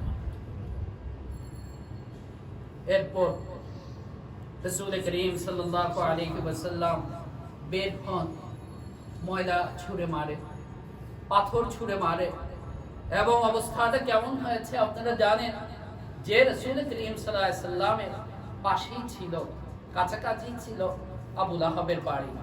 আর আবু লাহাবের স্ত্রীর নাম কি ছিল? উম্মে জামিল। কি নাম ছিল? উম্মে জামিল। রাসূল করিম সাল্লাল্লাহু আলাইহি ওয়াসাল্লাম শেষ রাতে কাবার চত্বরে চলে যান। সর্বপ্রথম ব্যক্তি তিনি, যিনি কাবা ঘরে প্রবেশ করেন। রাসূল সাল্লাল্লাহু আলাইহি ওয়াসাল্লামের রাস্তার মধ্যে, তখন তো আর এত লাইট, এত আলো ছিল না, অন্ধকারের মধ্যে রাসূল যে পথে চলে, এই পথে কি করে সে কাঁটা বিছিয়ে দেয়। রাসূল করিম সাল্লাল্লাহু আলাইহি ওয়াসাল্লামের পায়ে বিদ্ধ হয়, তিনি কষ্ট পান, কিন্তু তারপরেও বদলা দেন না। তারপরেও কি দেন না? বদলা দেন না। আল্লাহ সুবহানাহু ওয়া তাআলা দুস্থ কষ্ট সহ্য করতেছেন, কিন্তু আল্লাহ তাআলার কি হয় না, সেটা সহ্য হচ্ছে না যে আমার হাবিব কষ্ট সহ্য করবে। আয়াত নাযিল করলেন, তাব্বাত ইয়াদা আবি লাহাবিন ওয়া তাব্বা মা আগনা আনহু মালুহু ওয়া মা কাসাব সায়াসলা নারান যাতা লাহাব ওয়া ইমরাআতুহু হাম্মালাতাল হাতব। তার স্ত্রী যে কি করে কাঁটা বিছিয়ে দেয়। এই আয়াত নাযিল হওয়ার পর উম্মে জামিল, আবু লাহাবের স্ত্রী, সে বড় পাথর নিয়ে আসলো, যে শুনলাম মুহাম্মদের রব নাকি আমাকে গালিগালাজ করছে, মুহাম্মদের রব নাকি আমাকে গালিগালাজ করলো, আজকে পাথর ছুঁড়ে মুহাম্মদকে আমি নাউযুবিল্লাহি মিন যালিক হত্যা করব। আল্লাহ সুবহানাহু ওয়া তাআলা হিফাজত করনে वाला, কে হিফাজত করনে वाला? আল্লাহ তাআলা। নবীজি ছিলেন, সে আসলো, কিন্তু আল্লাহ তাআলা তার চোখকে অন্ধ করে দিয়েছেন। সব দেখেছে, নবীজিকে সে দেখতে পারে, সব দেখেছে, নবীজিকে সে দেখতে পারে। এরপর উকবা ইবনে আবি মুআইত, আরেক কাফের, রাসূল করিম সাল্লাল্লাহু আলাইহি ওয়াসাল্লামকে এতটা কষ্ট দিত যে যখন কাবার চত্বরে সিজদায় তিনি যেতেন, সিজদায় লুটিয়ে পড়তেন আল্লাহর দরবারে, তখন বিভিন্ন আবর্জনা, ডাস্টবিনের ময়লা এনে, মরা জন্তু, নারী ভুঁড়ি এনে রাসূল করিম সাল্লাল্লাহু আলাইহি ওয়াসাল্লামের মুবারক ঘাড়ের মধ্যে, রহমতের ঘাড়ের মধ্যে দিত। এরকম অবস্থা হয়ে যেত যে রাসূল করিম সাল্লাল্লাহু আলাইহি ওয়াসাল্লাম তার মাথা মুবারক উঠাইতে পারতেন, এরকম অবস্থা হয়ে যেত। একদিন এরকম অবস্থা হলে হযরত ফাতেমা তখন ছোট, একজন যে খবর দিল যে কাবা শরীফের সামনে তোমার বাবার তো এই অবস্থা। হযরত ফাতেমা রাদিয়াল্লাহু তাআলা আনহা দৌড়ে আসলেন, রাসূল করিম সাল্লাল্লাহু আলাইহি ওয়াসাল্লামের ঘাট থেকে ময়লা সরাইলেন। রাসূল করিম সাল্লাল্লাহু আলাইহি ওয়াসাল্লাম সিজদা থেকে কত বড় সাহস সেই কাফেরের, উকবা ইবনে আবি মুআইতের, যে একদিন রাসূল করিম সাল্লাল্লাহু আলাইহি ওয়াসাল্লামের গলা টিপে পর্যন্ত ধরেছে। রাসূল করিম সাল্লাল্লাহু আলাইহি সাল্লামকে হত্যা করার জন্য, কিন্তু রাহমাতুল লিল আলামিন দয়ার নবী না, বদ্ধ দেন নাই, কিন্তু আল্লাহ তাআলা এগুলিকে ধরেছেন। মনে রাখবে, ঈমান না আনা এক জিনিস আর আল্লাহ রাসূলের শানে বেয়াদবি করা ভিন্ন জিনিস।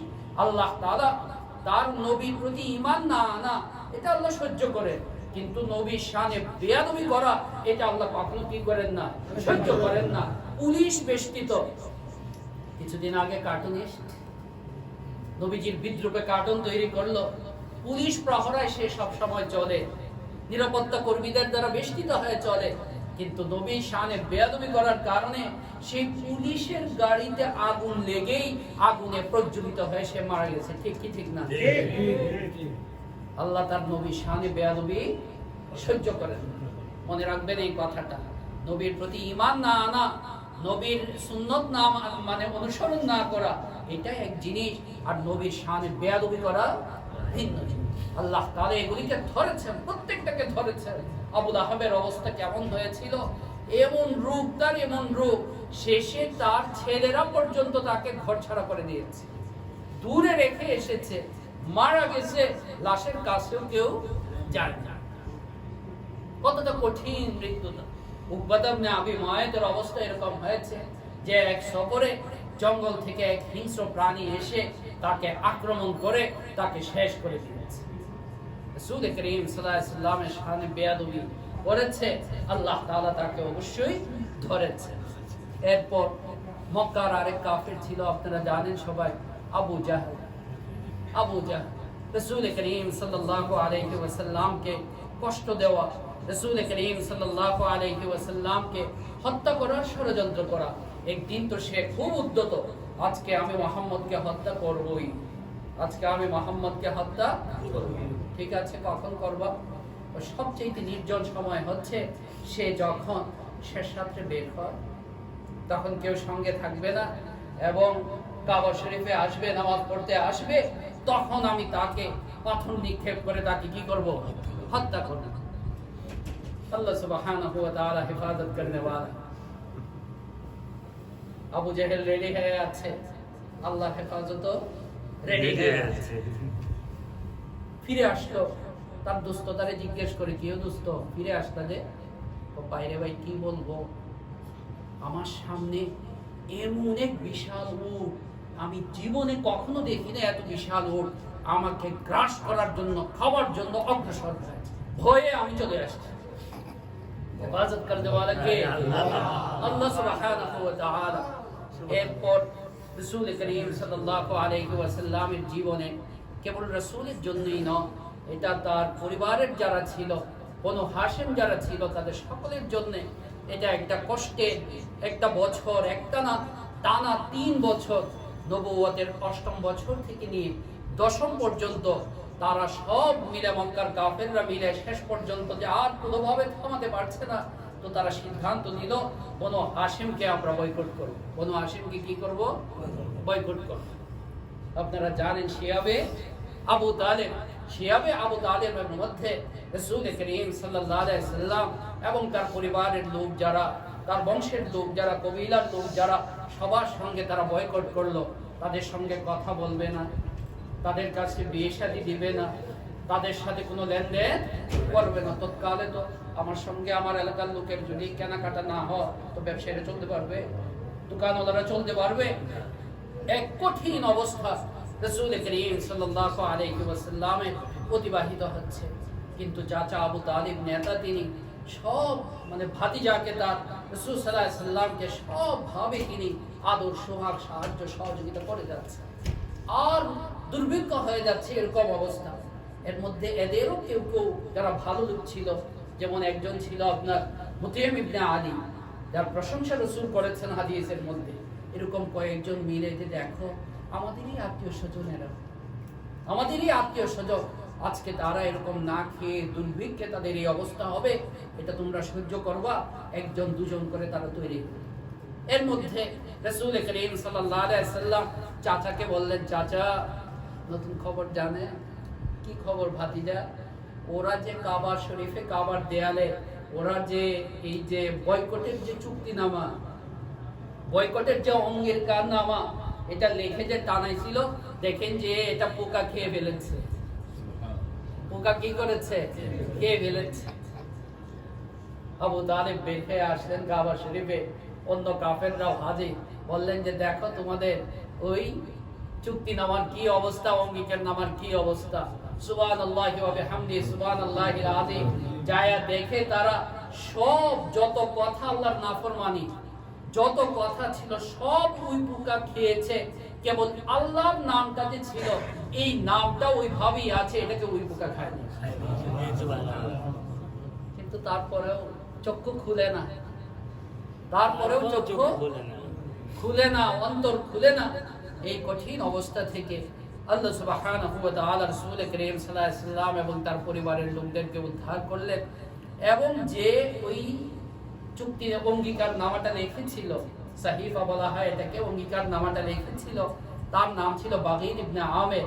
তার হাত প্যারালাইজড হয়ে গেছে, তার হাত শক্তিহীন হয়ে গিয়েছিল, প্যারালাইজড হয়ে গিয়েছিল। এরপর নবুয়তের 10ম বছর, রাসূল করিম সাল্লাল্লাহু আলাইহি ওয়াসাল্লামের জীবনে আরেকটা কষ্টের বছর।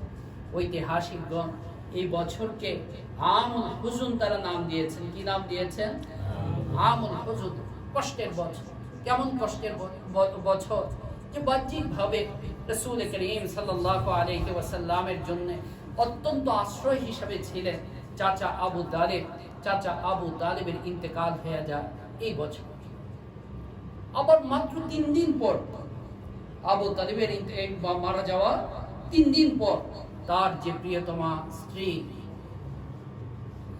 রাসূল করিম সাল্লাল্লাহু আলাইহি ওয়াসাল্লামের জন্য কত ভালোবাসার ছিল, যে যতদিন বিবি খাদিজা ছিলেন রাসূল করিম সাল্লাল্লাহু আলাইহি ওয়াসাল্লাম দুসরা কোনো বিয়ে করেন না। এবং তার আরো ফজিলত যে রাসূল করিম সাল্লাল্লাহু আলাইহি ওয়াসাল্লামের যত সন্তান আল্লাহ তাআলা বিবি খাদিজা ওরস থেকে বিবি খাদিজার পেটে আল্লাহ সুবহানাহু ওয়া তাআলা দিয়েছে। 3 দিন আগে আবু তালিব চলে গেলেন, আর 3 দিন পরে বিবি খাদিজা রাসূল করিম সাল্লাল্লাহু আলাইহি ওয়াসাল্লামের জন্য অত্যন্ত কষ্ট এবং অত্যন্ত এটা একটা মানসিক তার জন্য অস্থিরতা হয়ে গেল। আল্লাহ সুবহানাহু ওয়া তাআলা কোরআনে কারীমে বলেছেন, ইন্না মাআল উসরি ইউসরা, কষ্টের পরেই কি থাকে? সুখ থাকে। কষ্টের পরেই সুখ। ওই বছরে তার বন্ধুকে, তার হাবিবকে খুশি করার জন্য, সৌভাগ্যবান করার জন্য আল্লাহ সুবহানাহু ওয়া তাআলা ইসরা এবং মেরাজ তাকে দান করলেন। সুবহানাল্লাহ। কোথায় আল্লাহ তাআলা তাকে নিয়ে গেলেন কেউ জানে না। সূরা নাজমে আল্লাহ তাআলা বলেছেন, ফাকানা কাবা কাউসাইনি আও আদনা, এক ধনু না 2 ধনু, না না এর চাইতেও কাছে আল্লাহ সুবহানাহু ওয়া তাআলা ঘনিষ্ঠভাবে তাকে করেছিলেন। এবং কুদরতের বহু নিদর্শন লাকাদ রাআ মিন আয়াতি রাব্বিহিল কুবরা, অনেক নিদর্শন আল্লাহ সুবহানাহু ওয়া তাআলা তাকে দিয়েছেন। এবং ফিরার সময়, আসার সময় উম্মতের জন্য হাদিয়াও নিয়ে এসেছেন। কি হাদিয়া? সব স্মরণ করায় দিয়েছেন আপনাদেরকে না? হ্যাঁ, আসসালাত। ইন্তেকালের আগেও নবীজি বারবার বলতেছিলেন যে কথাগুলো, এর মধ্যে অন্যতম কথা ছিল এটা, আসসালাত। নামাজের ব্যাপারে কি থাকবা? সাবধান।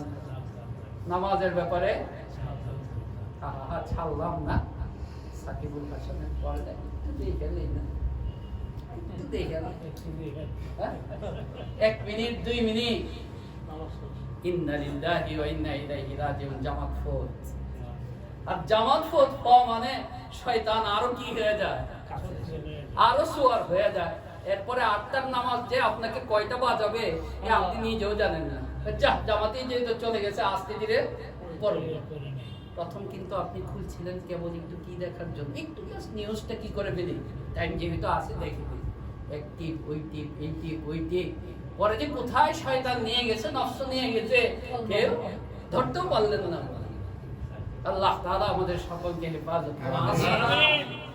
মাগরিবের পরে আলোচনা যিনি করেছেন উনিও সতর্ক করেছেন না, আপনাদের থেকে অঙ্গীকার নিয়েছেন আসসালাত, কারণ এই আসসালাত আল্লাহর পক্ষ থেকে নবীর মাধ্যমে উম্মতের জন্য হাদিয়া। আল্লাহর পক্ষ থেকে কে দিছে?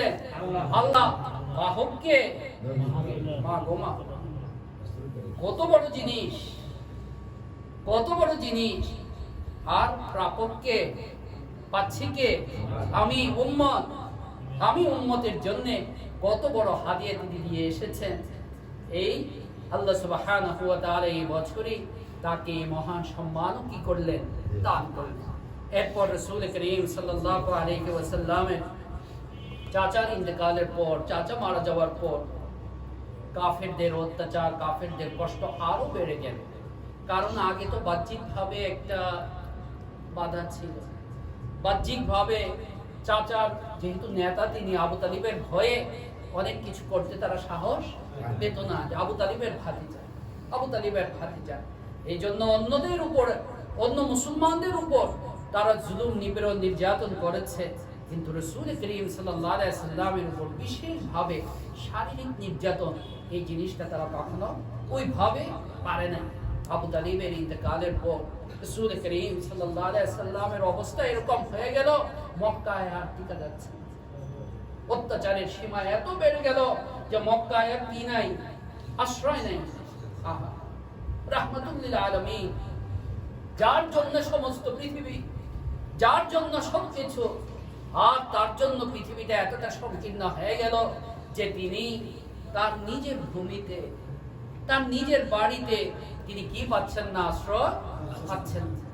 শেষে একবার রাসূল করিম সাল্লাল্লাহু আলাইহি ওয়াসাল্লাম এই নবুয়তের 10ম বছরে, ওই বছরে এত বেশি তাদের অত্যাচার বেড়ে গেল, রাসূল করিম সাল্লাল্লাহু আলাইহি ওয়াসাল্লাম তার গোলাম হযরত যায়েদ ইবনে হারিসাকে নিয়ে বড় আশা নিয়ে ছুটলেন মক্কারই কাছে, 50-60 কিলোমিটার হবে তায়েফ। কারণ তায়েফ হচ্ছে নবীর কারবারি, মামার গোষ্ঠী, বিবি হালিমা দুধ মাতা, তার গোষ্ঠী হলো কোথায়? তায়েফের ছিলেন যিনি বিবি হালিমা। তো দুধ মাও তো মা, তো তার আত্মীয় স্বজন, তার কবিরা, এরা হলো নবীর মাতুল গোষ্ঠী। নবী করিম সাল্লাল্লাহু আলাইহি ওয়াসাল্লাম বড় আশা নিয়ে মক্কা থেকে বের করে দিয়েছে তাকে, আর থাকতে পারছেন না। বড় আশা নিয়ে এই নিয়তে গেলেন যে তায়েফে থাকবেন, তায়েফে তার দাওয়াতের কাজ তিনি পরিচালনা করবেন। কিন্তু তায়েফ যাওয়ার পর নবী করিম সাল্লাল্লাহু আলাইহি ওয়াসাল্লামের সঙ্গে এত কঠিন, এত অমানবিক, এত নির্দয় আচরণ তারা করলো যে রাসূল করিম সাল্লাল্লাহু আলাইহি ওয়াসাল্লামের গায়ে পাথর ছুঁড়ে আসলো, পাগলদেরকে লেলিয়ে দিল, দুষ্ট ছেলেদেরকে লেলিয়ে দিল। দয়ার নবী রাহমাতুল লিল আলামিনের শরীর রক্তে রঞ্জিত হয়ে গেল, রক্তে রঞ্জিত হয়ে গেল।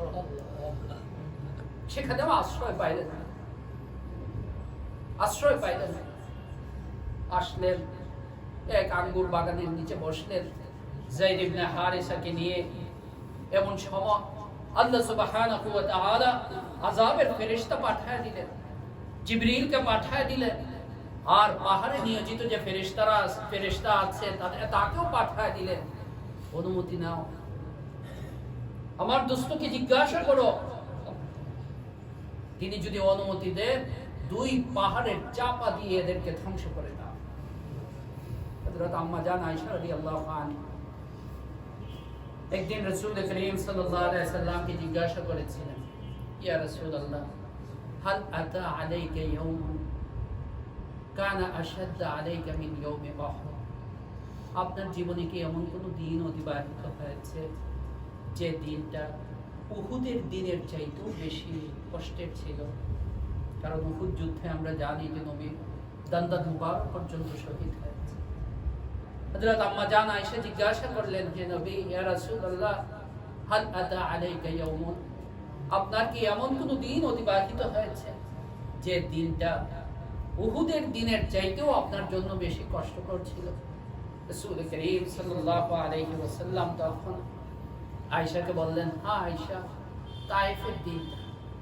তায়েফের দিনটা এত কষ্টের ছিল যে এত আশা নিয়ে আমি মক্কায়, আমার জায়গা হচ্ছে না, আশা নিয়ে তাদের কাছে গেলাম। এবং তায়েফের মানুষ তৎকালে কোমল প্রকৃতির ছিল, কিন্তু তারপরেও এরকম নির্মম আচরণ তারা করলো। নবীজি বলেন যে শেষে আযাবের ফেরেশতা আমার কাছে বললেন যে হে নবী, আপনি অনুমতি দিন দুই পাহাড়ের চাপা দিয়ে এদেরকে কি করে দিই, ধ্বংস করে দিই। কিন্তু রাহমাতুল লিল আলামিন, রাহমাতুল লিল আলামিন, দয়া নিয়ে যিনি প্রেরিত হয়েছেন, দয়া হিসাবে যিনি প্রেরিত হয়েছেন,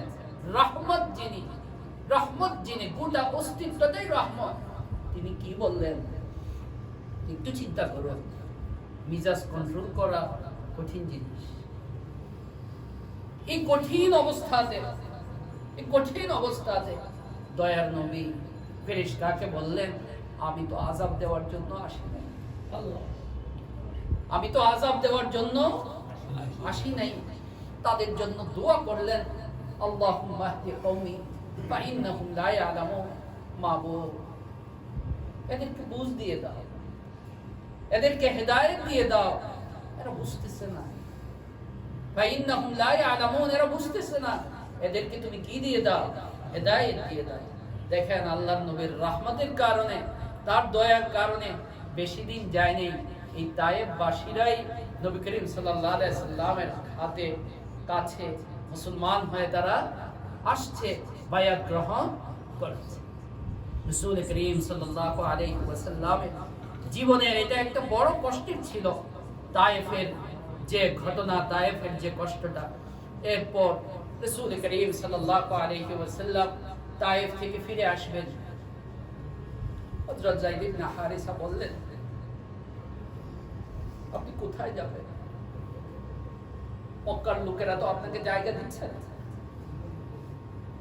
নিজের ঘরে জায়গা নাই, নিজের এলাকাতে জায়গা নাই, নিজের দেশে জায়গা নাই, অথচ তিনি হইলেন রাহমাতুল লিল আলামিন। রাহমাতুল লিল আলামিন, একটু কেবল ইচ্ছা করলে আল্লাহ সুবহানাহু ওয়া তাআলা কত কিছু তাকে দিয়ে দেন।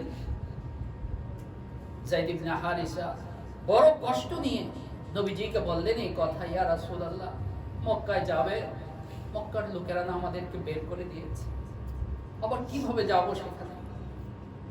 শেষে মক্কারই এক কাফের, ওই যে মুতাইম ইবনে আদির কথা বললাম, খুব ভালো লোক ছিল, সে খুব ভালো লোক ছিল।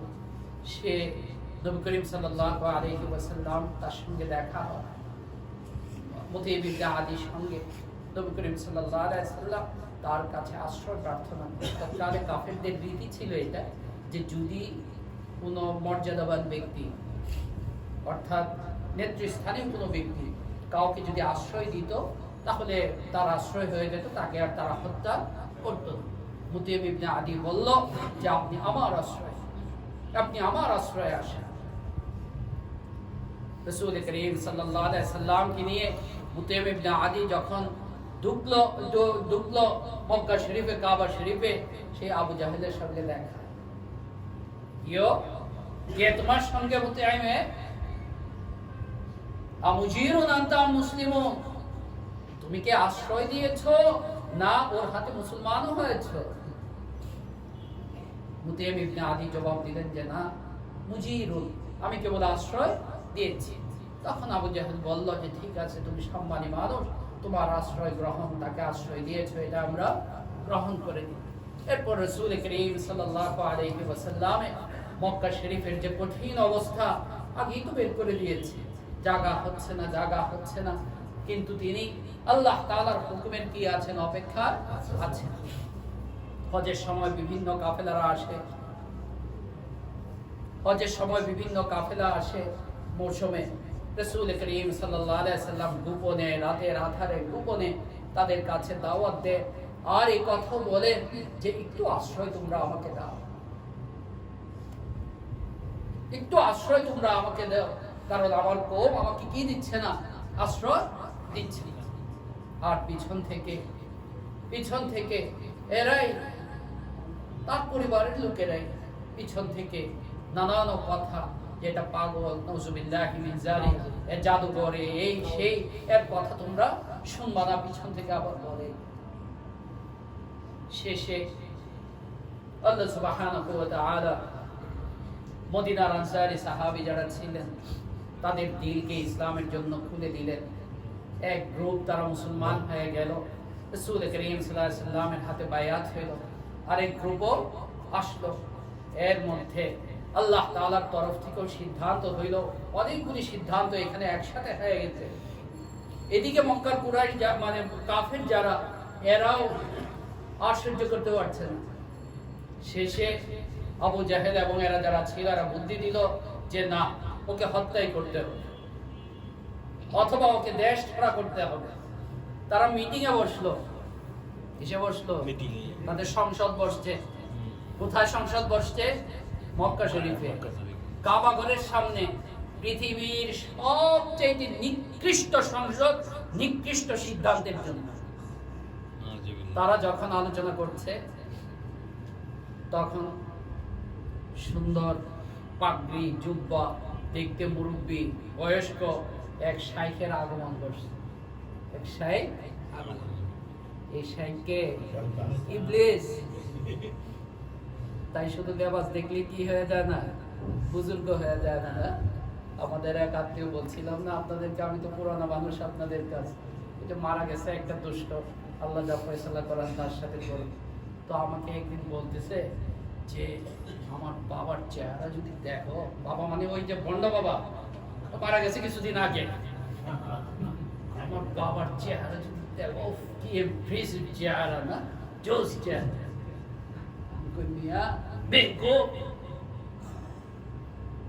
চেহারা সৌন্দর্য দিয়ে যদি বুজুর্গ হইতো, তাহলে শাকিব খান মাকিব খানরা সবচেয়ে আগে বুজুর্গ হইল। আর হযরত বেলাল জিন্দেগিতে কি হইতে পারতেন না? বুজুর্গ হইতে পারতেন না। কাজেই কেবল লিবাস দেখে, কেবল পাগড়ি দেখে, কেবল দেখতে সুন্দর দেখে, কেবল কথা সুন্দর দেখে কি হইতে নাই? কি হইতে নাই? প্রভাবিত হইতে নাই। আল্লাহ তাআলার কাছে কথার দাম না, আল্লাহ তাআলার কাছে সুরতের দাম না, আল্লাহ তাআলার কাছে কোনটার দাম? দিলের দাম। আল্লাহ তাআলার কাছে দিলের দাম। ইন্নাল্লাহা লা ইয়ানজুরু ইলা সুওয়ারি ওয়ালা জিসাম। আল্লাহ তাআলা তোমাদের সুরত দেখেন না, ওয়ালাকি ইয়ানজুরু ইলা কুলুবি ওয়াল আমাল। তিনি তোমাদের কলব, তোমাদের হৃদয়, তোমাদের আমল তিনি দেখেন।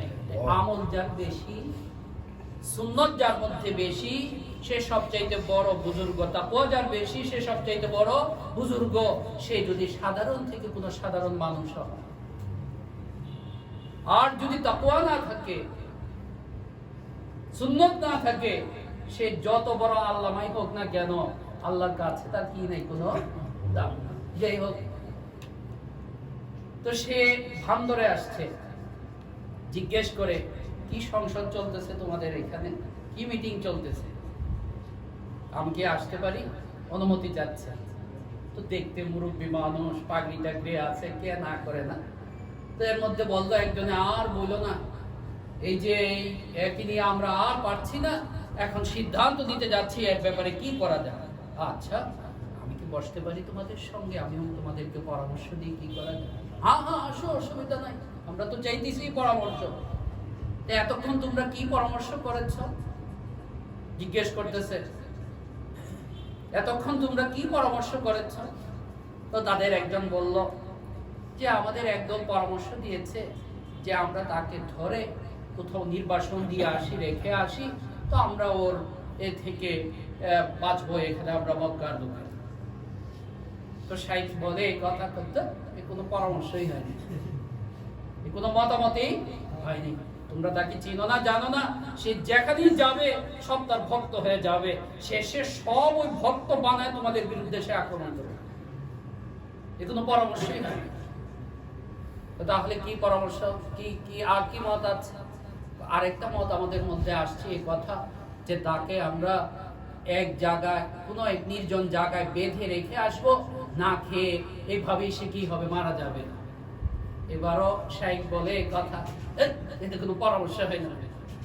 তোমরা কি মনে করো তার গোষ্ঠীর লোকেরা তাকে এইভাবে ছেড়ে দিবে? তোমরা তাকে বেঁধে নির্জনে রেখে আসবা, না খেয়ে মারা যাবে, আর তার পরিবারের লোকেরা কিছু বলবে না? এটাও কোনো মত হয় না তোমার। তাহলে কি মত আপনি বলে দিন, কি করা যায়? আমার কাছে মতটা হচ্ছে যে তোমাদের প্রত্যেক কবিরা এক একজন করে জওয়ান তোমরা ঠিক করো, যারা সবাই মিলে তাকে হত্যা করবে। তাহলে কি হবে? যে যেহেতু সবাই মিলে করেছে, তাই তার কবিলার লোকেরা, তার গোষ্ঠীর লোকেরা সবার বিরুদ্ধে তো আর দাঁড়াইতে পারবে না। শেষে তোমাদেরকে দিয়ত দিতে হবে, ব্লাড মানি, যেটা ওই যে রক্তপথ। আর এটাও কঠিন কিছু হবে না, কারণ সবাই মিলে ভাগ করে তোমরা দিয়ে দিবে। এখন এই পরামর্শ সবাই শুনে কি বলে, এই তো ঠিক পরামর্শ। আবু জাহেল খুব খুশি, আবু জাহেল খুব খুশি। আল্লাহ তাআলা কোরআনে কারীমে বলেছেন সূরা আনফালে, ওয়াইদ ইয়ামকুরু বিকাল্লাযীনা কাফারু, কাফেররা চক্রান্ত করছে, ইউসবিতুকা আও ইয়াকতুলুকা আও ইখরিজুক, তোমাকে আটক করে রাখবে, বন্দী করে রাখবে, না খেয়ে তুমি মারা যাবে, অথবা তোমাকে হত্যা করবে, অথবা তোমাকে দেশ ত্যাগ করতে বাধ্য করবে, দেশ ছাড়া করবে। ওয়ায়ামকুরুনা ওয়ায়ামকুরুল্লাহ, প্ল্যান প্রোগ্রাম করো, করতে থাকো, আমিও কি করি, আল্লাহ বলে আমিও প্ল্যান প্রোগ্রাম করি, করো প্ল্যান প্রোগ্রাম কি করতে পারো। শেষে আবু জাহেল সবচেয়ে বেশি খুশি, কারণ শয়তান আব্বাজি কি পরামর্শ দেয়া গেছে, ভালো পরামর্শ দেয়া গেছে, সবাই রেডি। কখন হত্যা করবে? তো আবু জাহেল বুদ্ধি দিল, সবচেয়ে নির্জন সময় হচ্ছে যখন সে শেষ রাত্রে বের হবে, যখন সে শেষ রাত্রে কি হবে, কারণ সেই সবচেয়ে আগে কাবা শরীফে নামাজ পড়ার জন্য যায়। তো এই সময় তোমরা যদি আক্রমণ করো, তাহলে সহজে তাকে কি করতে পারবে, হত্যা করতে পারবে। নাউযুবিল্লাহি মিন যালিক। ওমাকারু ওমাকারাল্লাহু আল্লাহু খায়রুল মাকিরিন, তারা চক্রান্ত করে, আল্লাহর কৌশল এর চাইতে অনেক উত্তম। এর মধ্যে আল্লাহ সুবহানাহু ওয়া তাআলা নবী করিম সাল্লাল্লাহু আলাইহি ওয়াসাল্লামকে হিজরতেরও কি দিলেন, অনুমতি দিলেন। এর মধ্যে আরেকটা কষ্টের চিত্র দেখেন, কোনটা রেখে কোনটা বলবো, আসলে এতে শুরুতেই বললাম যে নবীর জিন্দেগি পুরাটাই তো কষ্টে, পুরাটাই কষ্টে, পুরাটাই তার নিপীড়ন নির্যাতন সহ্য করা। ওই যে যখন কাফেলার বিভিন্নরা আসে, আনসারী সাহাবীরা, এর মধ্যে দল মুসলমান হয়ে গেছে তাদের, শেষে সিদ্ধান্ত হয়ে গেল যে আনসারীরা মদিনাতে তার কি হবে, নবীজি জায়গা হবে, তারা একমত হয়ে গেল। আর রাসূল সাল্লাল্লাহু আলাইহি সাল্লামের চাচা হযরত আব্বাস, তিনি খুব মহব্বত করতেন রাসূল করিম সাল্লাল্লাহু আলাইহি সাল্লাম। আব্বাস সঙ্গে সঙ্গে আছে। যখন সব ঠিকঠাক, নবীজি কোথায় চলে যাবেন হিজরত করে, মদিনা শরীফ চলে যাবেন, সব ঠিকঠাক। হযরত আব্বাস বক্তব্য দিলেন, বক্তব্য দিয়া তাদেরকে বললেন যে দেখো, আবার চিন্তা করে দেখো, আমার এই ভাতিজাকে তোমরা নেওয়া মানে হচ্ছে সারা আরবকে তোমরা তোমাদের বিরুদ্ধে দাঁড় করানো, সারা আরব তোমাদের বিরুদ্ধে চলে যাবে। তাই তোমরা কি সেটা সহ্য করতে পারবা কিনা, নাকি আমার ভাতিজাকে নিয়ে পরে আবার তোমরা শত্রুর হাতে তাকে ছেড়ে দিবে, আগেই তোমরা চিন্তা করে দেখো। মদিনার আনসারী সাহাবীদের মধ্যে যারা তখন হাজি ছিলেন, মুসলমান ছিলেন, তাদের মধ্যে একজন দাঁড়াইলেন, হ্যাঁ রাজি আছি, রাজি আছি, আমরা তাকে হাত ছাড়া করব না, সার্বিকভাবে তাকে সাহায্য সহযোগিতা আমরা যা করার তা করব। কিন্তু আমার একটা কথা আছে, আমার একটা কি আছে, কথা আছে। নবীজি বললেন, কি কথা বলো, কি কথা বলো। ওই আনসারী সাহাবী বললেন, বিনিময়ে আমরা কি পাবো, আমরা যে এত রিস্ক, এত চ্যালেঞ্জ দিয়ে তোমাকে গ্রহণ করছি, হে নবী আপনাকে গ্রহণ করছি, বিনিময়ে আমরা কি পাবো। একটু চিন্তা করে দেখুন কি কঠিন পরিস্থিতি।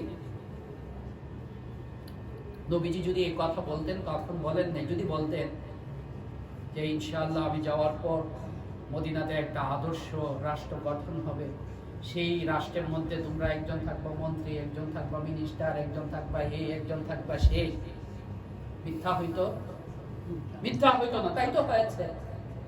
নবীজি যদি তখন এই কথা বলতেন তাদেরকে যে তোমরা অর্থনৈতিকভাবে অত্যন্ত পর্যদস্ত হয়ে আছো, আমাকে তোমরা নেওয়া মানে সারা দুনিয়ার ভান্ডার আল্লাহ তাআলা তোমাদেরকে দিয়ে দেবেন, তোমরা দুনিয়ার ভান্ডারের অধিকারী হয়ে যাবে, তোমাদের এই অভাব চলে যাবে, এই দুঃখ কষ্ট তোমাদের চলে যাবে, মিথ্যা হইতো কথাটা।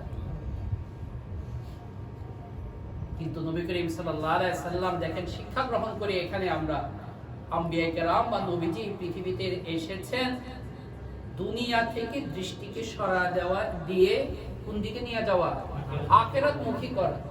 দুনিয়ার দৃষ্টি সরায়া আখিরাতমুখী। নবীজি সাল্লাল্লাহু আলাইহি সাল্লাম তাদেরকে অর্থনৈতিক প্রতিষ্ঠার কথা বললেন না, সামাজিক প্রতিষ্ঠার কথা বললেন না, রাষ্ট্রীয় প্রতিষ্ঠার কথা বললেন না, অথচ বললে অবাস্তব হইতো না, বললে মিথ্যা হইতো না, কারণ তাই তো হয়েছে। কিন্তু দৃষ্টিভঙ্গি এইসব কিছু বলেন নাই, একটা শব্দ কেবল উচ্চারণ করেছে, কি? আল জান্নাহ। আল জান্নাহ। আমাকে নেওয়া মানে তোমরা বিনিময় কি পাবা? আল্লাহর কাছে জান্নাত পাইবা। সুবহানাল্লাহ। সাথে সাথে ওই সাহাবী হাত বাড়ায় দিলেন। কি ঈমান দেখেন! সাথে সাথে হাত বাড়ায় দিলেন। মনে হচ্ছে যেন আরে আমরা তো এই লাভটার জন্যই এতদিন অপেক্ষায় আছি, আমরা তো এটার জন্যই এতদিন আমরা তো এটাই চাই, এটার জন্যই অপেক্ষায় আছি। তারা গ্রহণ করে নিল। নবী করিম সাল্লাল্লাহু আলাইহি সাল্লামের হিজরতের ফয়সালা হইল। এদিকে আবু জেহেল গম নবীজিকে হত্যা করার কি হয়ে গেছে? ওই যে শয়তান আব্বাজি, শয়তান শাইকে কি বলে গেছে, পরামর্শ দিয়ে গেছে, সব রেডি। নবী করিম সাল্লাল্লাহু আলাইহি সাল্লাম আবু বকরকে খবর দিলেন, রেডি হও, আল্লাহর তরফ থেকে কি হয়ে গেছে, হুকুম হয়ে গেছে। হযরত আলী রাদিয়াল্লাহু তাআলা আনহুকে নিজে বিছানার মধ্যে রাখলেন। আমাদের নেতা নেত্রীদের কি অবস্থা না? বাচ্চারা সব ইংল্যান্ড আমেরিকাতে পড়াশোনা করে, আর নিজের দেশের শিক্ষা ব্যবস্থা কি হয় নাই। নিজের দেশের শিক্ষা ব্যবস্থা নিয়ে কারো কোনো চিন্তা নাই, কারণ আমার ছেলে তারা এখানে করে না, তাই আমি এই সমস্যাটা আমি ফেস করি না।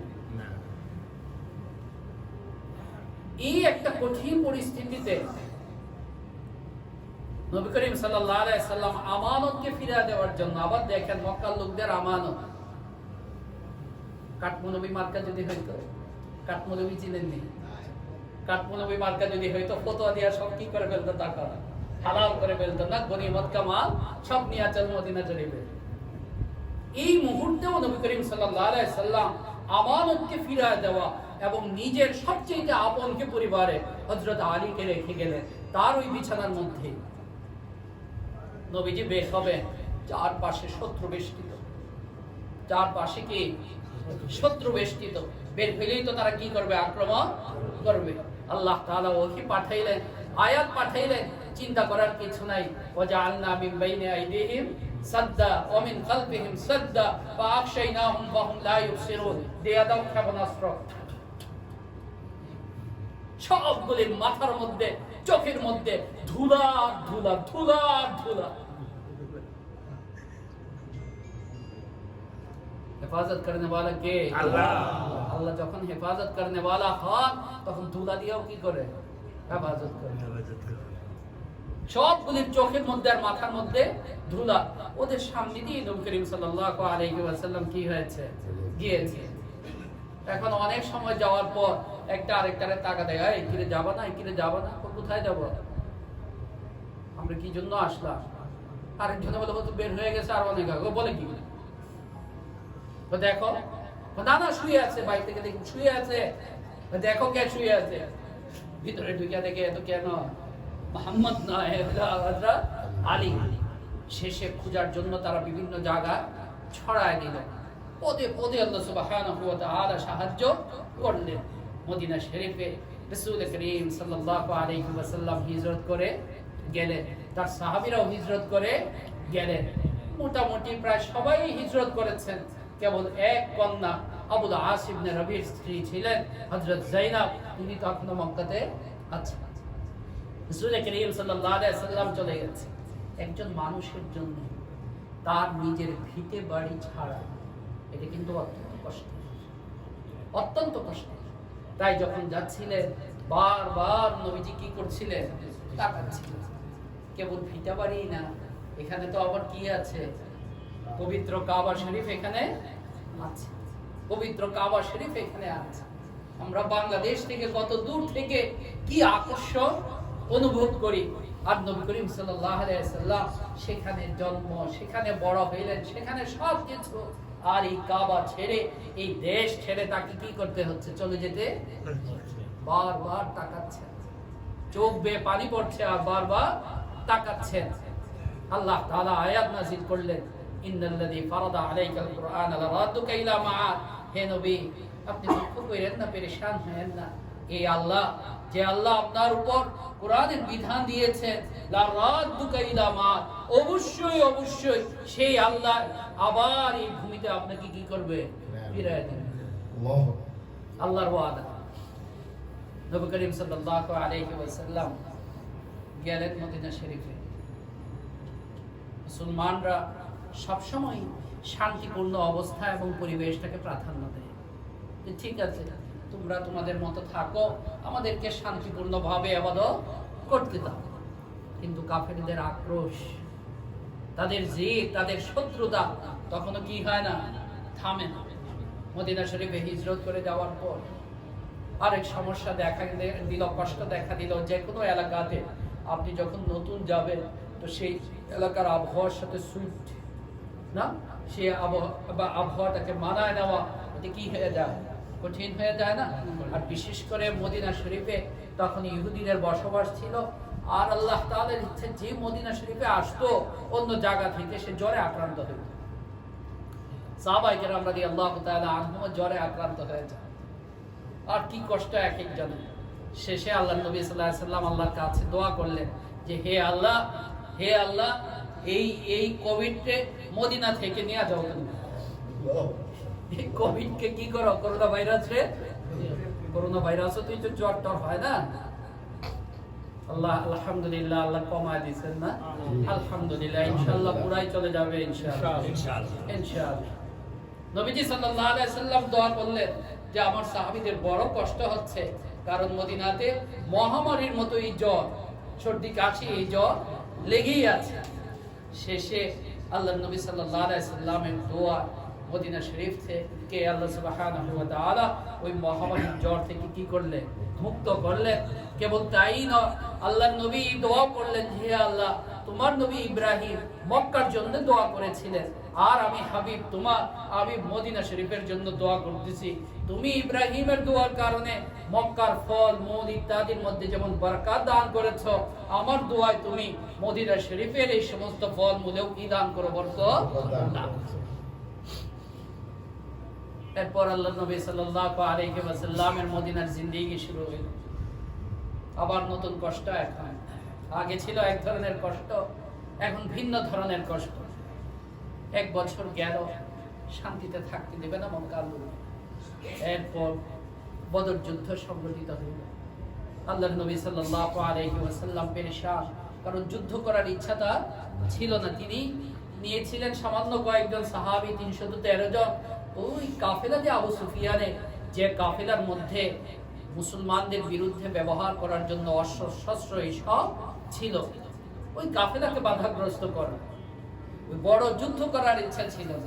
কিন্তু আল্লাহ সুবহানাহু ওয়া তাআলার ইচ্ছা যে আল্লাহ হককে জিন্দা করবেন, প্রতিষ্ঠা করবেন।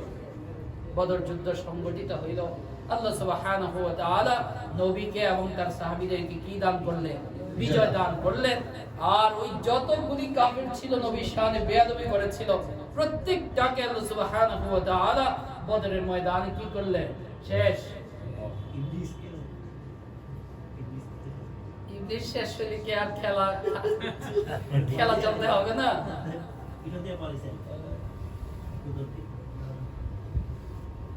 বদর যুদ্ধ যাওয়ার পর দেখেন কি কঠিন পরিস্থিতি। ভাই ভাইয়ের বিরুদ্ধে অস্ত্র, বাবা সন্তানের বিরুদ্ধে অস্ত্র। হযরত আবু বকরের ছেলে ছিলেন একজন আব্দুর রহমান ইবনে আবি বকর, তখনও মুসলমান হন নাই। বদর যুদ্ধে মুসলমানদের বিরুদ্ধে, আর হযরত আবু বকর এদিকে। তো মুসলমান হওয়ার পরে একদিন আবু বকরকে বললেন যে, আব্বাজি, বদর যুদ্ধে আপনাকে আমি অনেকবার দেখছি, কিন্তু বাবা আপনি, তাই আপনাকে আমি কি করি নাই? আক্রমণ করিনি। হযরত আবু বকর বললেন তাকে, কিন্তু আব্দুর রহমান, আমি যদি তোমাকে সামনে পাইতাম, আমি কিন্তু তোমাকে ছাড়তাম না। ঈমান এরকম জিনিস, ঈমানের পরিচয়, ঈমানের সম্পর্ক, যে বললাম না যে সব দুনিয়ার পরিচয়ে ঊর্ধ্বে। বদর যুদ্ধ শেষ হওয়ার পর রাসূল করিম সাল্লাল্লাহু আলাইহি ওয়াসাল্লামের জন্য আরেকটা পরীক্ষা এবং কষ্টের ব্যাপার হয়ে গেল। যারা আসলেন বন্দী হয়ে এদের মধ্যে নিজের চাচা আব্বাস, অথচ এই আব্বাস কত সহযোগিতা করেছেন। এবং রাসূল আগে বলে দিয়েছিলেন যুদ্ধ শুরু হওয়ার আগেই সাহাবায়ে কেরামকে যে আব্বাস আসছে, আব্বাসকে সামনে পেলে তোমরা হত্যা করো না, ফাইন্নাহু খারাজা মুকরাহা, কারণ সে বাধ্য হয়ে আসছে। এতে বোঝা যায় হযরত আব্বাস আগে থেকেই মুসলমান ছিলেন, কিন্তু তখনও হিজরত তিনি করেন না। তাই নবীজি সাল্লাল্লাহু আলাইহি ওয়াসাল্লাম সাহাবায়ে কেরামকে নিষেধ করে দিয়েছে। বন্দীরা বাধা অবস্থায় মসজিদে নববীর আঙ্গিনা, রাসূল করিম সাল্লাল্লাহু আলাইহি ওয়াসাল্লামের হুজরা পাশে চাচা, আবার কেমন চাচা, যে চাচা অনেক সহযোগিতা করেছেন মক্কায় থাকতে। অভিভাবক এত টাইট করে বেঁধেছে আনসারীরা যে বাধার কষ্টে হযরত আব্বাস গুঙ্গাইতেছিলেন। রাসূল করিম সাল্লাল্লাহু আলাইহি ওয়াসাল্লাম রুম থেকে চলে আসলেন, ঘুম থেকে জাগ্রত হয়ে বের হইলেন, চলে আসলেন যে কিসের গুঙ্গানি শোনা যায়। তো এরা পাহারাদারিতে যারা ছিলেন তারা বললেন আব্বাসের গুঙ্গানি। রাসূল সাল্লাল্লাহু আলাইহি ওয়াসাল্লাম বললেন আব্বাসের বাঁধনটা একটু শিথিল করে দেওয়া যায় না? এত টাইট করে বাঁধলা কেন? আর একটু কি করে দাও, ঢিলা করে দাও, নরম করে দাও। আনসারী সাহাবীরা তাই করেন। রাসূল করিম সাল্লাল্লাহু আলাইহি ওয়াসাল্লাম আরেকটা কষ্টের চিত্র, মুক্তিপণ দিয়ে যাদেরকে মুক্ত করবে এদের মধ্যে নিজের জামাইও হাজির। আদরের কন্যা জয়নাবের স্বামী আবুল আস ইবনে রবি হাজির। রাসূল করিম সাল্লাল্লাহু আলাইহি ওয়াসাল্লাম ঘোষণা দিয়েছেন যে যদি এরকম সম্পদ দেওয়া হয় তো কি করা হবে? ছেড়ে দেওয়া হবে। এখন মেয়ে স্বামী অত্যন্ত ভালোবাসা আছে। মেয়ে বারবার স্বামীকে এই কথা বলতেছিল যে মুসলমান হয়ে যাও, কিন্তু স্বামী তার ইখলাস ছিল এই কথা যে দেখো আমি তখনই মুসলমান হব যখন এরকম কোনো ব্যাপার না হবে যে তোমাকে খুশি করার জন্য বা তোমাকে পাওয়ার জন্য বা দুনিয়ার কিছুর জন্য আমি মুসলমান হচ্ছি, এরকম যেন না হয়। এখন যদি আমি মুসলমান হই তাহলে হবে এরকম যে আমি বুঝি তোমাকে স্ত্রী হিসাবে পাওয়ার জন্য আমি কি হয়েছি মুসলমান। যাই হোক, রাসূল করিম সাল্লাল্লাহু আলাইহি ওয়াসাল্লামের কাছে মুক্তিপণ হিসাবে, স্বামীর মুক্তিপণ হিসাবে হযরত যায়েনব রাদিয়াল্লাহু তাআলা আনহা পাঠাইলেন বিবি খাদিজার যে গলার হারটা ছিল, এই হারটা বিয়ের সময় হযরত যায়েনব পেয়েছিলেন। সেই হার রাসূল করিম সাল্লাল্লাহু আলাইহি ওয়াসাল্লামের হাতে স্বামীর মুক্তিপণ হিসাবে আসে। রাসূল করিম সাল্লাল্লাহু আলাইহি ওয়াসাল্লাম দেখলেন বিবি খাদিজার কথা বলে পড়ে, দেখেন কি ভালোবাসা, তার চোখ বেয়ে দর করে পানি গড়ায় পড়ে। আনসারী সাহাবায়ে কেরাম জিজ্ঞাসা করলেন ইয়া রাসূলুল্লাহ আপনি কাঁদছেন কেন? রাসূলুল্লাহ সাল্লাল্লাহু আলাইহি ওয়াসাল্লাম বললেন যে দেখো এই হার খাদিজার হার। এবং হযরত খাদিজা আপনারা জানেন যে কত সম্পদ তার ছিল, কিন্তু সব সম্পদ আল্লাহ রাসূল সাল্লাল্লাহু আলাইহি ওয়াসাল্লামের পায়ে তিনি ঢেলে দিয়েছিলেন মুসলমানদের সাহায্য সহযোগিতা। তখন আনসারী সাহাবীরা জিজ্ঞাসা করলেন ইয়া রাসূলুল্লাহ আমরা কি করতে পারি? তোমরা যদি সম্মত থাকো তাহলে মুক্তিপণ ছাড়াই আবুল আসকে আমি মুক্ত করে দিতে চাই, কারণ এই খাদিজার হার এটা আমি রাখতে পারবো। রাসূল করিম সাল্লাল্লাহু আলাইহি ওয়াসাল্লাম দেখেন মানে কত আদর্শ নেতা, অথচ তিনি হইলেন অল ইন ওয়ান, তিনি যা বলবেন তাই হবে, এটাই ফয়সালা। কিন্তু তারপরেও যেন আনসারী সাহাবীদের মনে সামান্যতম দাগ না থাকে, তাদের সাথে পরামর্শ করা, তাদের অনুমতি নেওয়া, যে আমার ইচ্ছা হচ্ছে এটা, এখন তোমরা যদি অনুমতি দাও। আনসারী সাহাবীরা অনুমতি দিলেন। রাসূল করিম সাল্লাল্লাহু আলাইহি ওয়াসাল্লাম মুক্তিপণ ছাড়াই হযরত আবুল আস ইবনে রবি কে মুক্ত করে দিলেন। তিনি ফিরে গেলেন স্ত্রীর কাছে, কিন্তু একটা শর্ত রাসূল সাল্লাল্লাহু আলাইহি ওয়াসাল্লাম দিয়ে দিয়েছেন।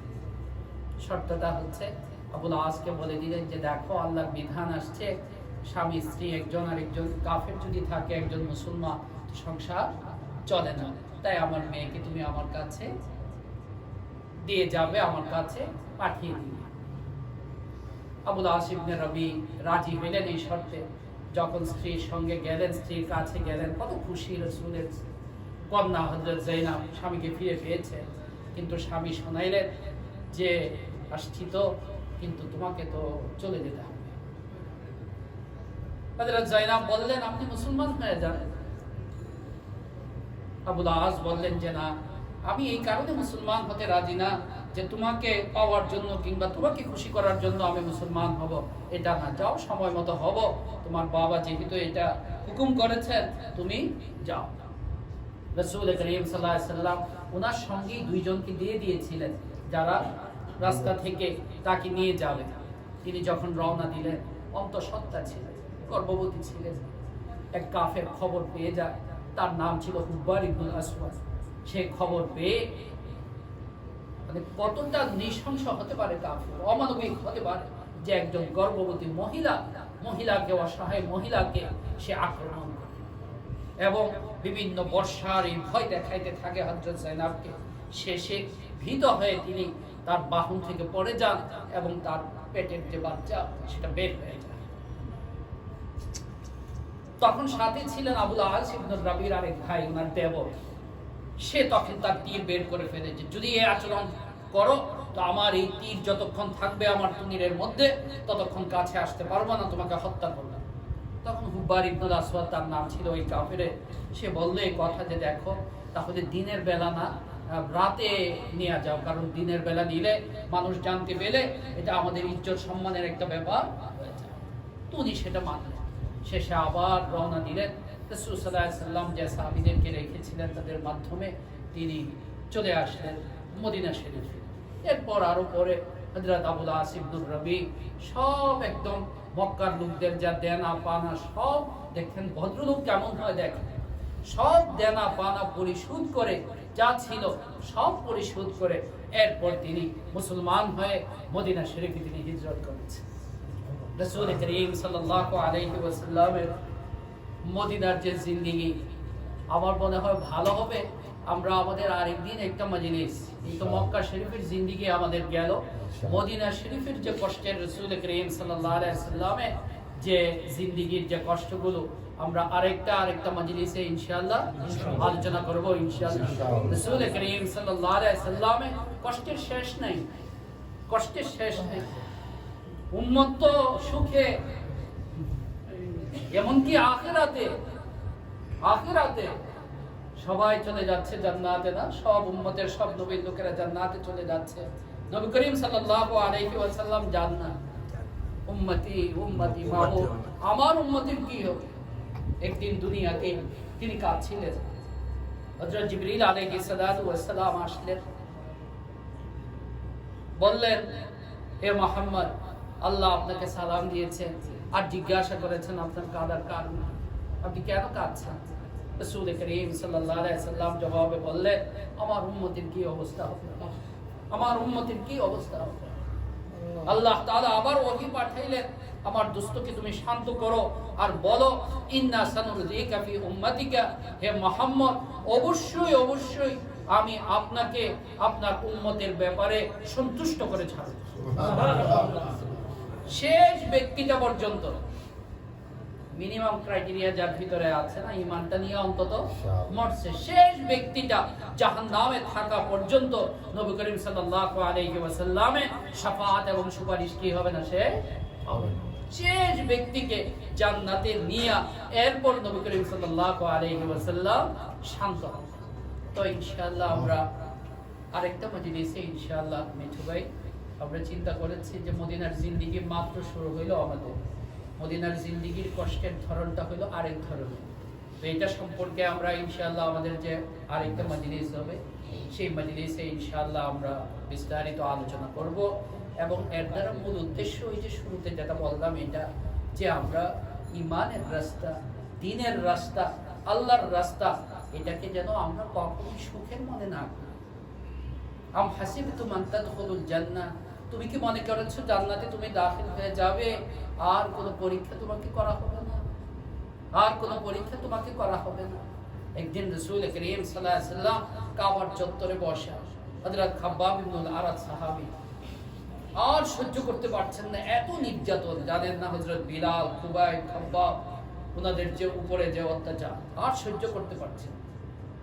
রাসূল সাল্লাল্লাহু আলাইহি ওয়াসাল্লামকে যা বললেন, ইয়া রাসূলুল্লাহ আলা তাস্তানসিরু লানা আলা তাদউ লানা, আপনি দোয়া করলেই তো হয়ে যায়, আপনি দোয়া করলেই তো হয়ে যাক। একটু দোয়া করেন আমাদের জন্য।